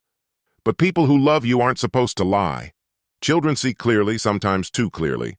Marcus pulled him in, held him closer. "Sometimes grown-ups think they're protecting you by not telling the whole truth. That's wrong, but it usually comes from a place of love. Did Mom and Dad lie to me? That's something only they can answer. Will you be there when I ask them?" "If it helps, then yes. I'll be there." Marcus picked up his phone and called Sophia. "You need to come to the school, both of you. Tyler has questions." "What kind of questions?" she asked, panic sharpening her voice. "The kind that deserve real answers." 20 minutes later, Sophia and James arrived together, tension written across their faces. They found Marcus in a small conference room, Tyler still nestled close beside him. "Sweetheart, what's wrong?" Sophia asked, reaching out. Tyler flinched away. "Am I adopted?" he asked. The room fell into instant silence. "Tyler, where is this coming from?" James began. "I don't look like either of you," Tyler blurted. "Emma said I can't be your real son. And Uncle Marcus told me to ask you for the truth." Sophia's eyes locked onto Marcus, full of fury. "You had no right." "He asked me directly," Marcus said calmly. "I wasn't going to lie." "Tyler," James said, dropping to one knee, "you are my son. I've loved you and raised you every single day since you were born. But are you my biological father?" That word, biological, lingered heavily in the air. A term far too mature for a child, yet one Tyler had clearly learned in a world full of step-families, half-siblings, and blended homes. James glanced at Sophia, clearly lost for words. She closed her eyes. "No," she admitted. Her voice barely carried. "He's not." The light in Tyler's eyes dimmed, a crack forming in his small world. "You lied to me? We wanted to protect you." "From what?" Tyler cried. "From who I am." Tears streamed down his cheeks. "Then who is my real dad?" "James is your real father," Sophia said quickly. "He's the one who's always been here." "Who's my biological father?" Tyler shouted. Marcus's voice was quiet, steady. "His name is David Garrison. Your mom knew him before she met James. Sophia turned on him, her voice sharp. Marcus! He has a right to know, Marcus said. Every part of it. This isn't for you to decide. You made it mine 8 years ago, he replied. You let me take the fall for what James did. You accepted money to keep your silence. You built your future on the ruins of my life. What's going on? Tyler's gaze darted from face to face, searching for clarity. What did he do? James rose to his feet slowly and stiffly. Tyler, this is something for the grown-ups. I'm not a little kid, Tyler snapped. Stop hiding the truth from me. Sophia's voice was gentle but heavy with tension. Your Uncle Marcus served time, she said, for something he didn't do. It's complicated. Did Dad really do it? Tyler asked. The truth, once set in motion, is hard to rein in. Yes, Marcus answered without flinching. He did. Marcus! Both James and Sophia exclaimed, aghast. I held up a store, James confessed, speaking fast. It was a long time ago, before you were born. I was broke, made a huge mistake. And Uncle Marcus went to jail for that? Tyler asked, stunned. The police just got it wrong, James said. No, Marcus cut in sharply. James let them get it wrong. He stood by. He could have come forward, but he didn't. Tyler stared at his father, horrified. You let Uncle Marcus go to prison? For your crime? It wasn't that simple. It is that simple. Tyler yanked away from them, retreating. You're awful. A terrible person. And Mom, you knew. Tyler, please, Sophia started. You all lied about everything. Who my dad really is. What happened to Uncle Marcus, everything. His cries turned into wrenching sobs, the kind that come from a heart that no longer knows what to believe. This is what you wanted? Sophia's voice was venomous as she turned to Marcus. To ruin a little boy's life? I wanted the truth to come out, Marcus replied. If Tyler's hurting, then he's just another casualty, like I was. He's only a child. And I was innocent. That didn't stop any of you. Stop it! Tyler screamed, unable to bear it. Stop fighting. I hate you. I hate all of you. He bolted from the room. Sophia rushed after him, leaving James and Marcus facing each other in silence. Happy now? James asked, his voice ice. Almost, Marcus said. Patricia's filing the paperwork at noon. You're seriously going through with this? You really thought I wouldn't? James sank into a chair, defeated. I guess I was hoping prison might have changed you. Made you less bitter. Prison didn't soften me, Marcus said. It taught me to wait. What about Tyler? James asked. What happens to him now? David wants to be in his life. He wants to know his son. David, James scoffed. He left, ran away. So did you, Marcus said coolly. You turned your back on everything that mattered, your brother, your morals, your soul. I was out of options. So was I. 8 years. That's how long it lasted. But I never gave in. Never admitted to something I didn't do. Never stopped chasing what was real. The truth. James let out a bitter laugh. This is what your truth brought us. A 7-year-old boy who resents everyone who cares for him. Maybe therapy, time, and honesty will help him heal. Things I was never given. You're willing to break him just to protect your pride. You shattered my life just to protect yourself. Which one of us did more damage? Sophia walked back into the room, without Tyler. He shut himself in the bathroom, she said. Won't come out? Let me talk to him, Marcus said. Haven't you done enough? She snapped. Let him try, James said, weary. What more could go wrong? Marcus followed the sound of muffled sobs to the nurse's bathroom. He stood quietly outside the door. Tyler, it's Uncle Marcus. Can we talk? Go away. I know you're hurting, confused, angry. I said go away. I felt that way too every single day I was locked up, Marcus said gently. Like the world had lied to me, like nothing made sense anymore. A pause. You know what helped? Choosing to be honest. Even if everyone else lied, I wouldn't. Not to them, not to myself. The truth stings, but it's pure, it's solid. Tyler's voice came through the door, quiet and raw. The truth is dumb. I wish I didn't know it. I get that. But now you do, and you can't unknow it. So the question is, what are you going to do with it? I don't know. Want to hear what I did? Another pause. Okay. I decided their lies didn't get to define me. James letting me rot in prison, that's on him, not me. Your mom hiding the truth, that's her burden, not yours. but I'm the one who feels terrible. That's because you care. It hurts when the people we love let us down. Do you hate them? Mom and Dad? Marcus thought about softening the answer, then didn't. Sometimes, yeah, but hate's heavy. Carrying it around just makes everything worse. What's gonna happen now? I don't know. Things will be different, but different doesn't always mean worse. Is Dad going to prison, like you did? Maybe. What about Mom? I honestly don't know. Will you take care of me, if they both go away? Marcus felt something catch in his throat. If you need me to, yes. But you also have another dad, your biological father. He wants to meet you. What's he like? I don't know him very well, but he's got your eyes. Your hair, too. He's been watching from a distance, wishing he could be part of your life. Why didn't he come? He was scared. He made mistakes like all of us do. The lock clicked. Tyler stepped out, his face blotchy and tear-streaked. I don't want everything to be different. I get it, man. Change is terrifying. But it's happening whether we like it or not. Yeah. Tyler stepped forward and let Marcus wrap him in a hug. Will you stay? Even if everything falls apart? Always. You swear? Not like adults swear? Like for real? I swear, no lies, I promise. They made their way back to find Principal Morrison waiting with James and Sophia. I think Tyler should take the rest of the day off, the principal suggested. This is a lot. Take me where? Tyler asked. To Mom's, Dad's, with Uncle Marcus, or my real dad's. He looked around. Where do I even fit anymore? It was a question none of the adults could answer. They ended up at Sophia's place, a fragile procession of a family broken in every direction. Tyler disappeared into his room.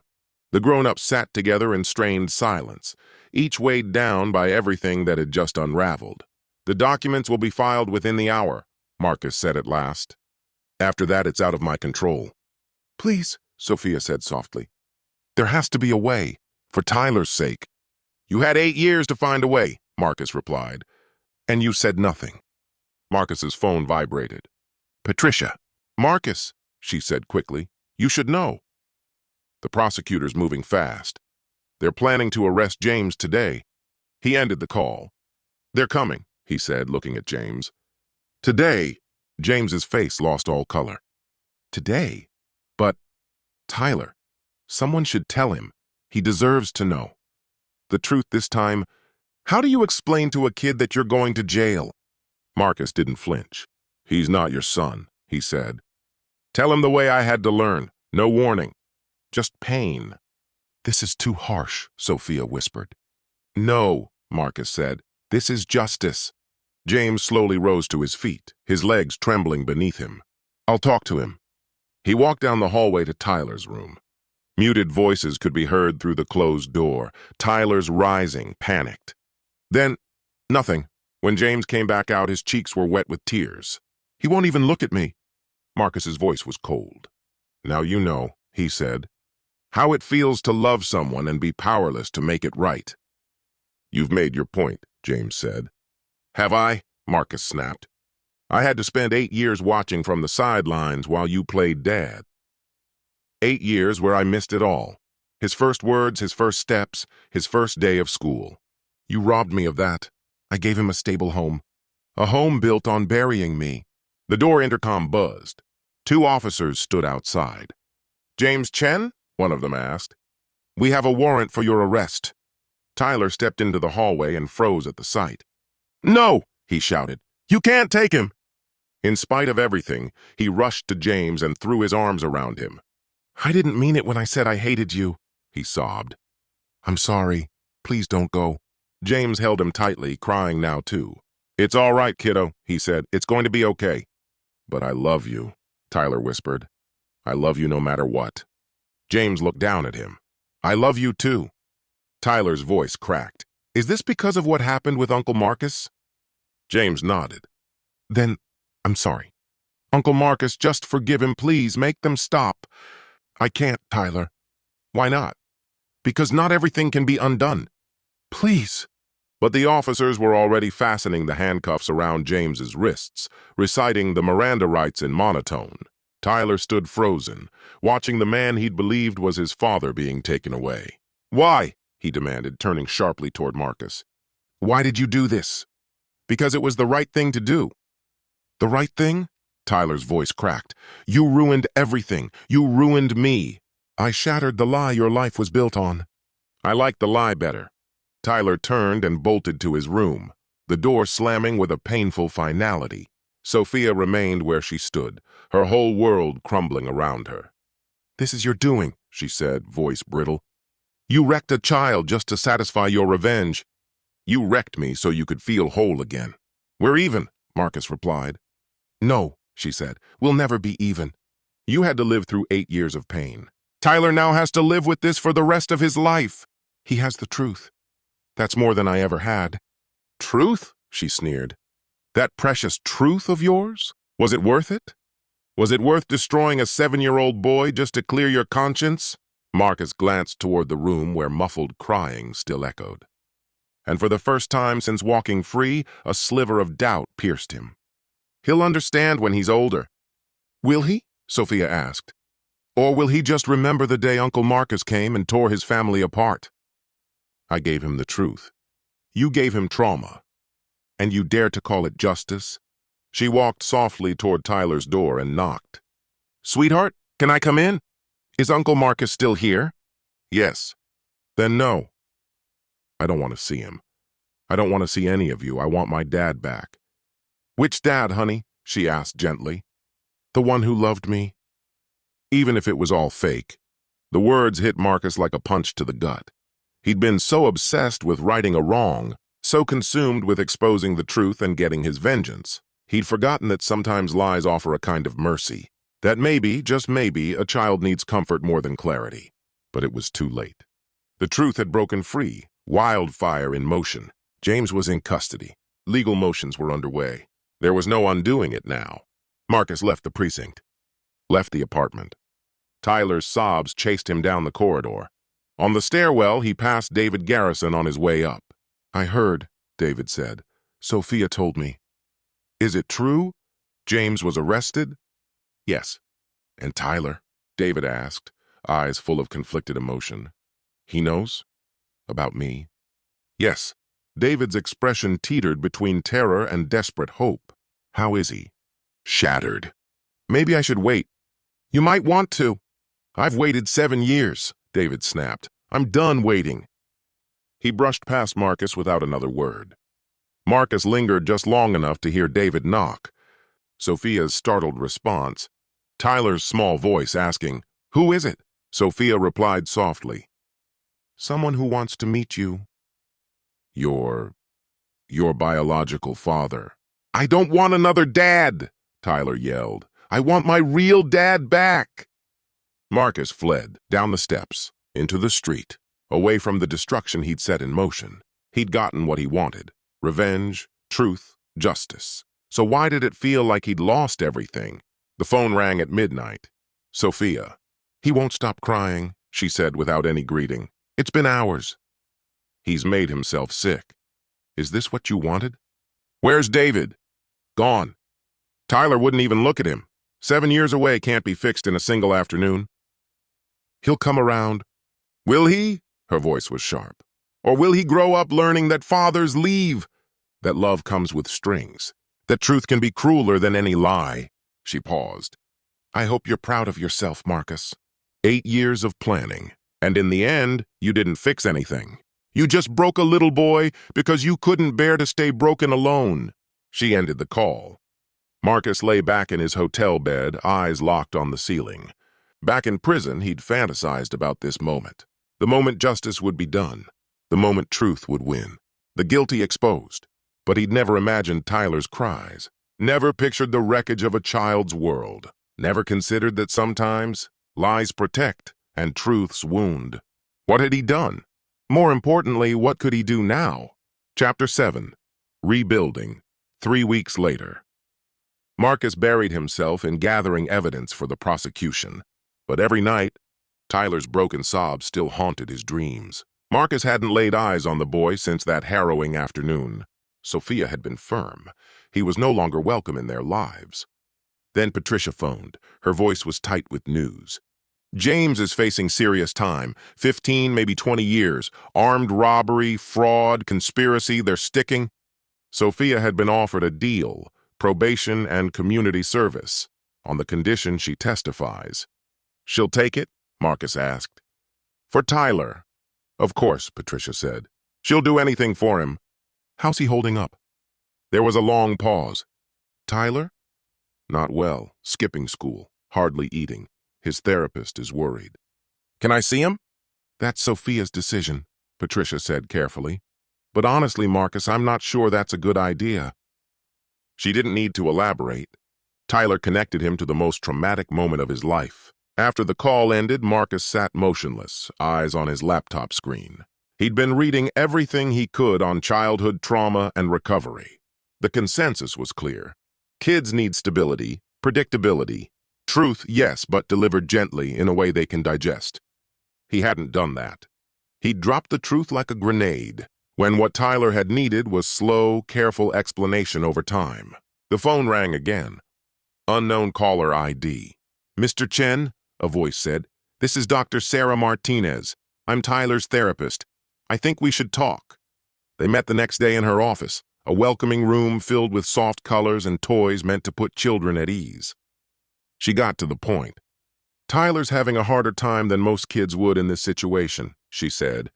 He's showing symptoms of acute stress, nightmares, lack of appetite, selective mutism. Selective mutism? Marcus echoed. He won't speak to adults, she explained. Sometimes whispers to other kids, but mostly he shut down. A wave of guilt hit Marcus. This is because of me. Because of how I handled it. Dr. Martinez didn't let him off the hook. Children can cope with difficult truths, but they need preparation, comfort, appropriate language. Tyler had none of that. What can I do now? Marcus asked. That depends, she replied. What is it you truly want? I wanted justice, he said. But even as the words left his mouth, they rang hollow. Now images of Tyler filled his head. His laughter, his joy at soccer games, that final quiet evening when he'd said, Love you, Uncle Marcus. I want him to be okay, Marcus whispered. Then let's talk about repair, Dr. Martinez said. Not just for Tyler, but for all of you. She explained that James was now in jail, and Tyler still visited him twice a week. He wouldn't speak during those visits, just sat quietly while James talked. It's painful for both of them, she added. He visits him? Marcus asked, surprised. James may be many things, but he's the only father Tyler has ever known. That kind of bond doesn't vanish with a paternity test or a criminal charge. And David? He's tried. But Tyler refuses to see him, blames him for everything falling apart. No, Marcus said softly. That blame belongs to me. Yes, Dr. Martinez replied, which is exactly why you need to be part of the healing process. She leaned forward, her voice steady. Tyler is stuck. Frozen. Because the truth came at him without any frame, without emotional safety. He needs to understand why the adults in his life made the choices they did. All of us, she emphasized, especially you. In Tyler's eyes, you're the one who shattered the lie. He needs to understand why you did it, and he needs that understanding to come slowly, gently, with support. She handed him a business card. A family therapist. She specializes in situations just like this, fractured trust, layered trauma. She'll work with all of you, individually and as a group. Sophia won't agree, Marcus said. She already has, the therapist replied. She'll do anything if it helps Tyler. The question is, will you? The first session felt tense and brittle. Sophia wouldn't meet his gaze. Tyler sat between them, silent, staring down at his hands. Dr. Rebecca Foster, the new therapist, exuded a quiet steadiness. She looked at Tyler gently. Do you know why we're here? Tyler gave a small shrug. We're here because the people who love you made big mistakes, she said. And now everyone's hurting and no one knows quite how to fix it. My job is to help you all find a way to heal. Tyler finally spoke. His voice was soft. Can you make Dad come back? Tyler's voice barely carried across the room. I can't undo what's been done, he murmured. But I can help you make sense of it, if you'll let me. Another non-committal shrug. Marcus, the counselor prompted gently, maybe you could begin. Explain to Tyler why you chose to speak out that day. Marcus glanced at Tyler, whose head was lowered. I was furious, he began. Wounded. I'd spent 8 years behind bars for something I didn't do. I wanted everyone to feel what I felt. That same kind of pain. Did that include Tyler? Marcus hesitated. No, or at least I told myself I owed him the truth. But really I wasn't thinking about him. I was drowning in my own hurt. Tyler, did you hear what he said? Tyler gave a faint nod. How does that make you feel? Sad, he whispered, and angry. Those emotions are completely valid. Turning toward Sophia, the counselor asked, What would you like Tyler to know? Sophia's voice was thick with emotion. I'm sorry, she said. I made awful decisions because I was scared and selfish. But I love you more than anything, and if I could undo it all, I would. You can't, Tyler cut in. I can't. So what's the use of saying sorry? Dr. Foster stepped in calmly. Apologies can't erase the past, Tyler, but they can be a foundation for healing. If they're genuine and followed by action. What kind of action? Tyler asked. That's what we're here to work through. What would help you feel safer? What would help you trust again? I want Dad back. James will be away for some time, Dr. Foster said gently. But you can still have a relationship with him. And what about your other father? No, Tyler said, voice rising. I don't want another dad. I never asked for that. That's okay, she reassured him. You don't have to decide anything about David right now. Let's stay focused on the people in this room. What do you need from your mom and Uncle Marcus? I need them to stop lying. Have they lied since that day? Tyler thought for a moment. No, he admitted. But they lied to me my whole life before that. You're right, Dr. Foster said. That's how trust gets broken. But it can be rebuilt. Slowly, through consistent effort. How? By telling the truth even when it's hard. By being present even when it's painful. By putting what you need first. She turned to the adults. Can you both promise to do that? Yes, they said together. Tyler, she asked softly, are you open to giving them a chance? I guess, he replied. It wasn't much, but it was something. A beginning. The sessions moved forward, quietly and with difficulty. Bit by bit, they peeled back the layers of lies. Marcus shared what prison had been like. His words were measured, true but age-appropriate. He spoke of isolation, of rage, of fear that swallowed him whole. Revenge became my fuel, he said in one session. Every night I dreamed of it. It gave me a reason to keep going, but it also twisted me, made me lose sight of what really mattered. And what's that? Tyler asked.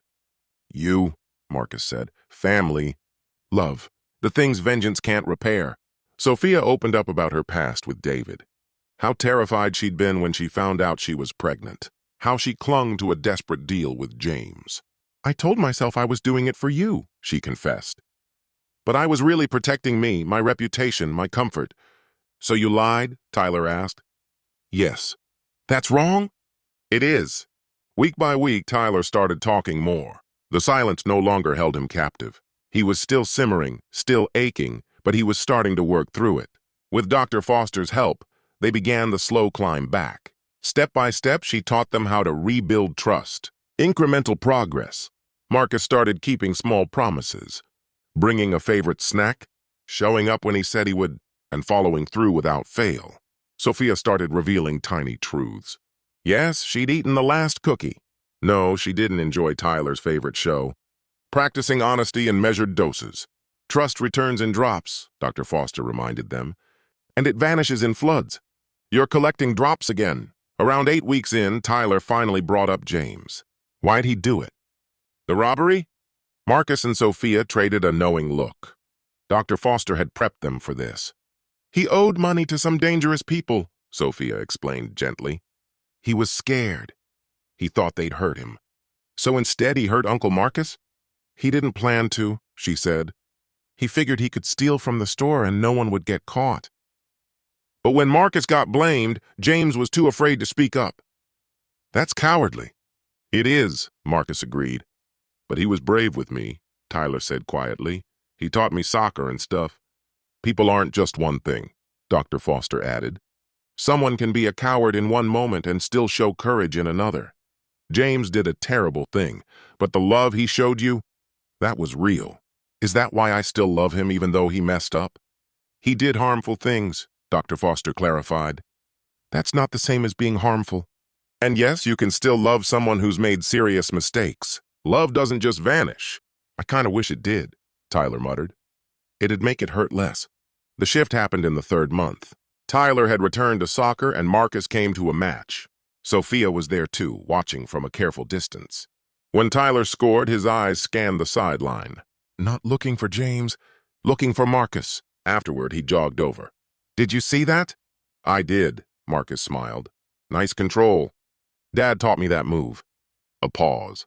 James, my dad, he's a good coach. Uncle Marcus? I've been thinking. About what? What Dr. Foster said. About people messing up but still not being all bad. Tyler dug his toe into the turf. You hurt me, he said, telling me everything like that. It messed me up. I know, Marcus replied. You're right. I did. But you're not a bad person. You were hurt and angry. That doesn't make it okay, but I get it more now. Tyler lifted his gaze. I forgive you. Marcus felt his throat tighten. Tyler, I'm still upset and sad, sometimes a lot. But Dr. Foster says forgiveness helps me, not just you. So, yeah, I forgive you. Thank you. Can you forgive Mom and my dad? I'm trying. Try harder. Dr. Foster says holding a grudge is like drinking poison. I don't want you poisoned anymore. Out of the mouths of children. That night, Marcus picked up the phone. He called Patricia. I want to change a few things, he said. The civil case, I'm dropping it. And I want to talk to the DA about shortening James's sentence. He deserves to face consequences, but 20 years is too much. You're sure about this? Tyler needs his dad. He paused. Apparently, he needs all of us. Even David, eventually. 3 months ago, I was a man fueled by vengeance. I had no grasp of the true cost. Now I do. It took 6 months after the arrest for James to be sentenced. Marcus had revised his statement, focusing more on the desperation behind James's actions than any intent to harm. Sophia had pleaded for compassion. Character witnesses had come forward, Tyler's coach, his teacher. In the end, the judge showed mercy, 5 years in prison, with parole possible after 3. Before James was moved to a low-security facility, Tyler got a chance to visit. Marcus had driven him and waited outside as Tyler went in to say goodbye the way he needed to. I'll send you letters, Tyler told him. Real ones, not just the ones Mom helps me write.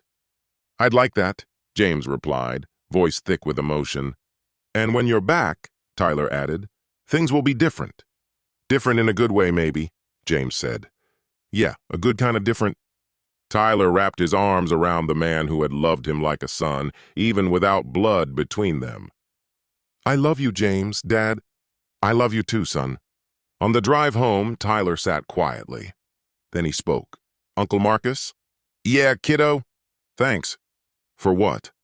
For helping get his sentence lowered. Mom said you talked to the lawyers.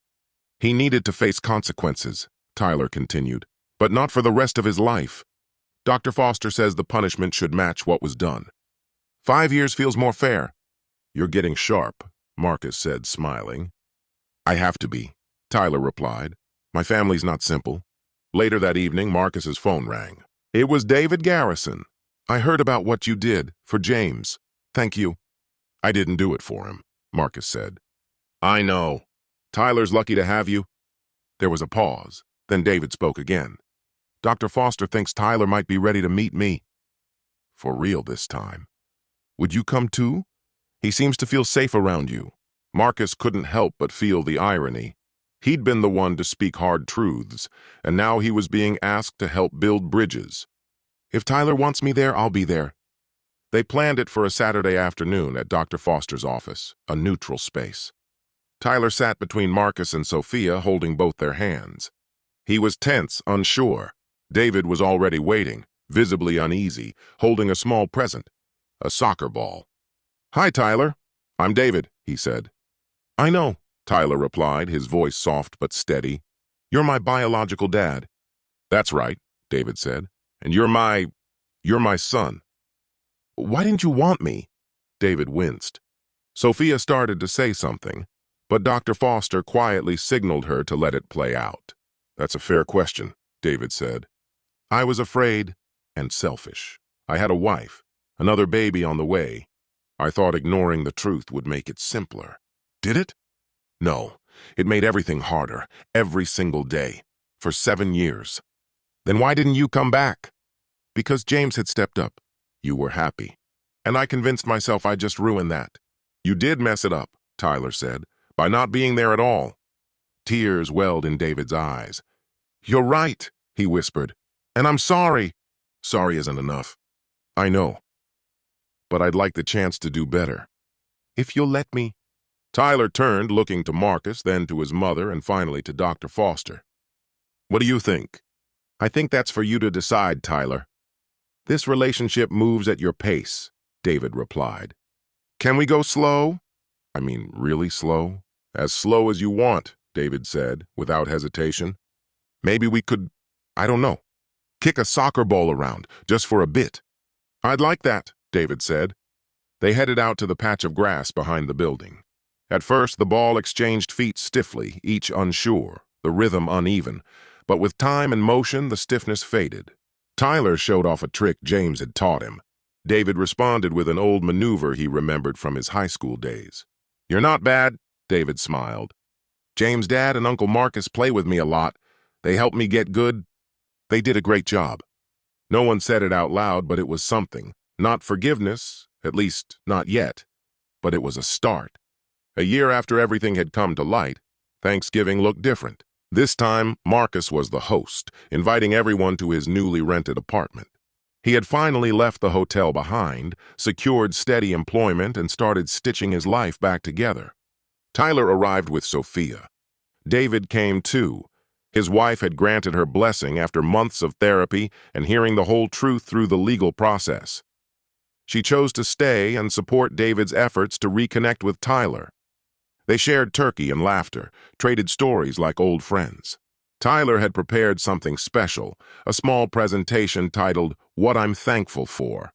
I'm thankful for families that don't look normal, he began, reading from a sheet. Most kids have one mom and one dad. I have one mom and 3 dads. That just means more people to love me. He turned, making eye contact with each grown-up in turn. I'm thankful for Sophia mom who messed up but wants to fix it. I'm thankful for James' dad who's in prison but sends me letters and teaches me math from far away. I'm thankful for David dad who's still scared but trying hard to be brave. And I'm thankful for Uncle Marcus who told the truth even when it hurt, because that's what love sometimes means. No one could hold back tears. I'm also grateful for Dr. Foster, Tyler added, because she helps us talk about the hard things. And for forgiveness, which she says is a gift we give ourselves. And for second chances, and third ones, and however many it takes to make things right. He folded the paper, smiled shyly. That's it. Marcus chuckled softly through tears. That was amazing, kiddo. Dr. Foster helped, but I meant every word. We know you did. After the meal, Tyler invited David to see his room. Slowly, the two worked on building something new between them. In the kitchen, Sophia and Marcus took care of the dishes. I need to say something, Sophia said, her voice low. We've already done enough apologizing, Marcus replied. No, this is specific. She wiped a dish, not meeting his eyes. The night I called you, I said you destroyed him. That wasn't fair. Marcus said nothing. You hurt him, yes. But you also gave him the chance to rebuild, with truth this time. That's what he needed. I didn't handle it perfectly. None of us did, she admitted, but we're here now. Tyler's family is messy, yes, but it's real. Better than a neat, tidy lie, Marcus said. Sophia glanced toward the living room where Tyler was teaching David how to play a card game. Both of them were laughing. She motioned gently toward the scene. You tell me. 2 years passed. James was granted parole. At 10 years old, Tyler stood outside the prison gate, flanked by Marcus, Sophia, and David. An unusual group, but a family nonetheless, held together by one boy's need for all the people who loved him. Daddy!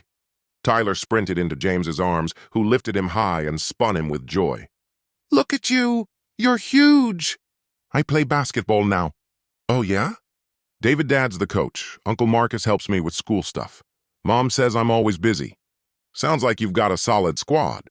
The best one, Tyler said, then looked around at the adults who made up his strange, loyal circle.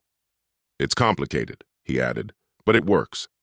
James turned to Marcus, a bit unsure. Thank you. For everything.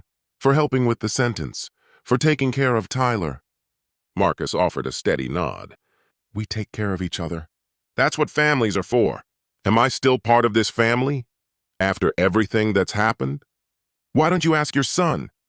Tyler reached out and took James's hand. Come on, James, Dad, we have so much to talk about.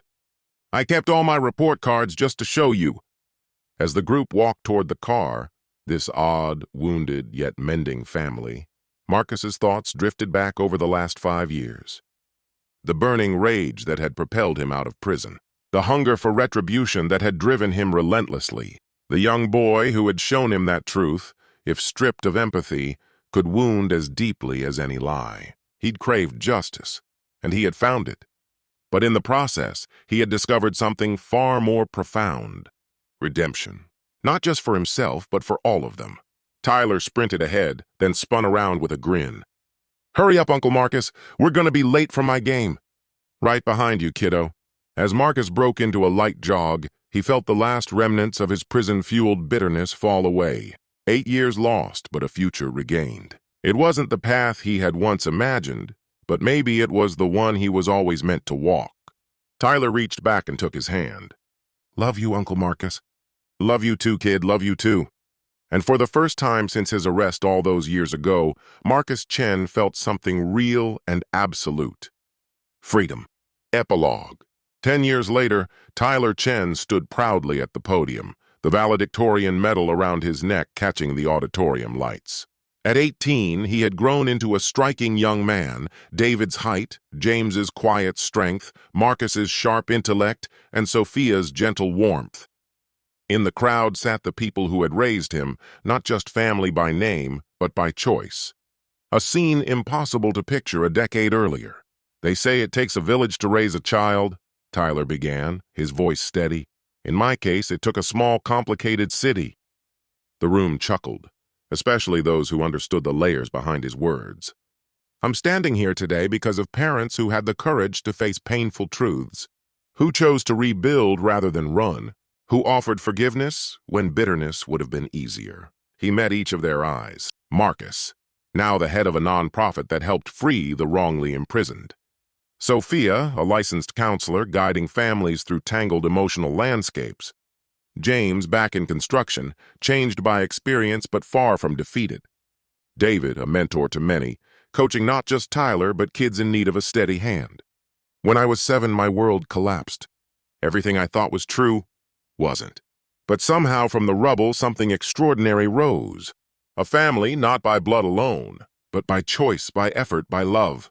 Tyler had written his college application essay about that life-altering day in 2nd grade. The day his Uncle Marcus shattered the illusion he had called reality, replacing it with something far more complicated and far more honest. It was the moment he learned that love doesn't live in perfection, but in presence, especially when things fall apart. So thank you, Tyler said, his voice thick with emotion. To my mom, for showing me that true strength includes vulnerability. To James, for proving that good people can make terrible mistakes and still be worthy of love. To David, for stepping in when it would have been easier to step away. And to Uncle Marcus, for having the courage to tell me the truth even when it cost us both. He had earned a full ride to Northwestern, planning to study law. Not for vengeance, he'd told his therapist, Dr. Foster, in their last session, but to help other children, those caught in messy, painful truths, find a path to healing. After the ceremony, the family huddled together for photos, laughing and hugging. Other guests glanced their way, puzzled by the connections. Why did this one kid seem to have so many fathers? Why was there peace among them now? You did great, kid, Marcus said, falling back on the nickname from Tyler's younger years. We all did, Tyler replied, gently correcting him. In time. James had completed a 3-year sentence, released early thanks to good behavior and involvement in education programs behind bars. His past with Sophia hadn't reignited, too much damage to that bridge. But they'd found a different kind of bond through their shared devotion to Tyler. David's marriage had endured and even grown stronger through the trials. His other children, now well into their teens, had come to see Tyler as a brother. It was a tangle of connections, but somehow it all held. "Group photo!" called out the official photographer. Everyone gathered, instinctively positioning Tyler at the center, his village surrounding him. The photographer looked puzzled. "Which one's his dad?" "All of them," Tyler said without hesitation. "Each in their own way, but they're all mine." Later, during the celebration, Dr. Foster made an appearance. She had become more than just a therapist. She was the blueprint for their healing. "Remember our first session?" she asked, smiling at Tyler. "You wouldn't say a word." "I thought staying quiet was safer than being honest," he replied. "And now?" Tyler glanced at the scene, his family laughing, squabbling about basketball, talking college plans. "Now I think truth is harder, but silence eats away at you, slow and quiet. Better to swallow the bitter medicine than die of the disease. You've turned into quite the thinker." "I had solid teachers," Tyler said with a nod. "Messy ones, but they taught me well." As the evening faded, Tyler and Marcus sat on the back porch, watching the last of the sun slip behind the horizon. "Any regrets?" Tyler asked. "Plenty," Marcus admitted. "But not about where we ended up, just the road we took to get here. If you had a second chance?" Marcus paused, thinking. "I'd tell the truth sooner. But I'd remember that truth is supposed to build, not break. That a scared little boy needed honesty wrapped in love, not fire. Well," Tyler said softly, "I'm glad you told me, even the way you did. It hurt, but it was real. And real beats a sweet lie any day. You sure? Ask me again in 20 years. But for now, yeah, the truth set us free." Eventually, they fell into a comfortable silence, uncle and nephew, survivors of a shared hell, now standing in the light on the other side. "Uncle Marcus?" "Yeah?" "Thanks. For all of it. The truth, the anger, the healing. For showing me that justice without compassion is just revenge. We learned that together." "Yeah, buddy, we did." As night deepened, the party shifted indoors. Tyler stood surrounded by the messy, beautiful constellation of people he called family. 4 parents, each flawed, each redeemed in some way. Siblings linked by halves and steps and stories too complex for labels. Friends who had stayed through the darkest year of his life. During his graduation speech, Tyler had quoted something Dr. Foster once said. "Families aren't about getting it all right. They're about showing up again and again, especially when it's hard." Watching Marcus and David argue over basketball, seeing Sophia chat with James's wife about recipes, hearing his siblings laugh over video games, Tyler felt it in his bones. He wasn't lucky because his family was perfect. He was lucky because they had chosen honesty over comfort, growth over blame, love over law. His phone buzzed, a message from Dr. Foster. "Proud of you, Tyler. Proud of all of you." He typed back, "We couldn't have done it without you." Her reply came quickly. "You could have. It just might have taken longer. Truth always finds a way. Truth has a way of surfacing, no matter how deeply it's buried." Tyler slipped his phone into his pocket and walked back to where his family waited. Soon he'd be off to college, taking with him the values they'd instilled in him. He understood now. Truth matters, but so does when you reveal it. That forgiveness has incredible strength, but never without responsibility. That families, however messy, can still choose love over pain. "Tyler!" his mother called. "Come on, it's time for cake." 18 candles flickered on a cake meant to celebrate both an ending and a beginning. 18 years of life, including the year it almost shattered, back when he was just 7. But somehow, they'd taken that wreckage and built something resilient, something real. As he leaned forward and blew out the flames, surrounded by the people who had pieced his life back together, Tyler made a wish. He wished for other kids trapped in silence to find their voice, their truth, their peace. He wished for families torn apart by lies to find the strength to rebuild with honesty. He hoped love would outlast the law and that forgiveness would rise above the need for revenge. The candles dimmed into smoke. Cheers erupted from around the table, and Tyler Chen, David and Sophia's child, raised by James, protected by Marcus, mended by truth, stepped forward into what lay ahead. carrying all the love that had saved him. Truth had once torn through their lives, but in the end, it had set them free.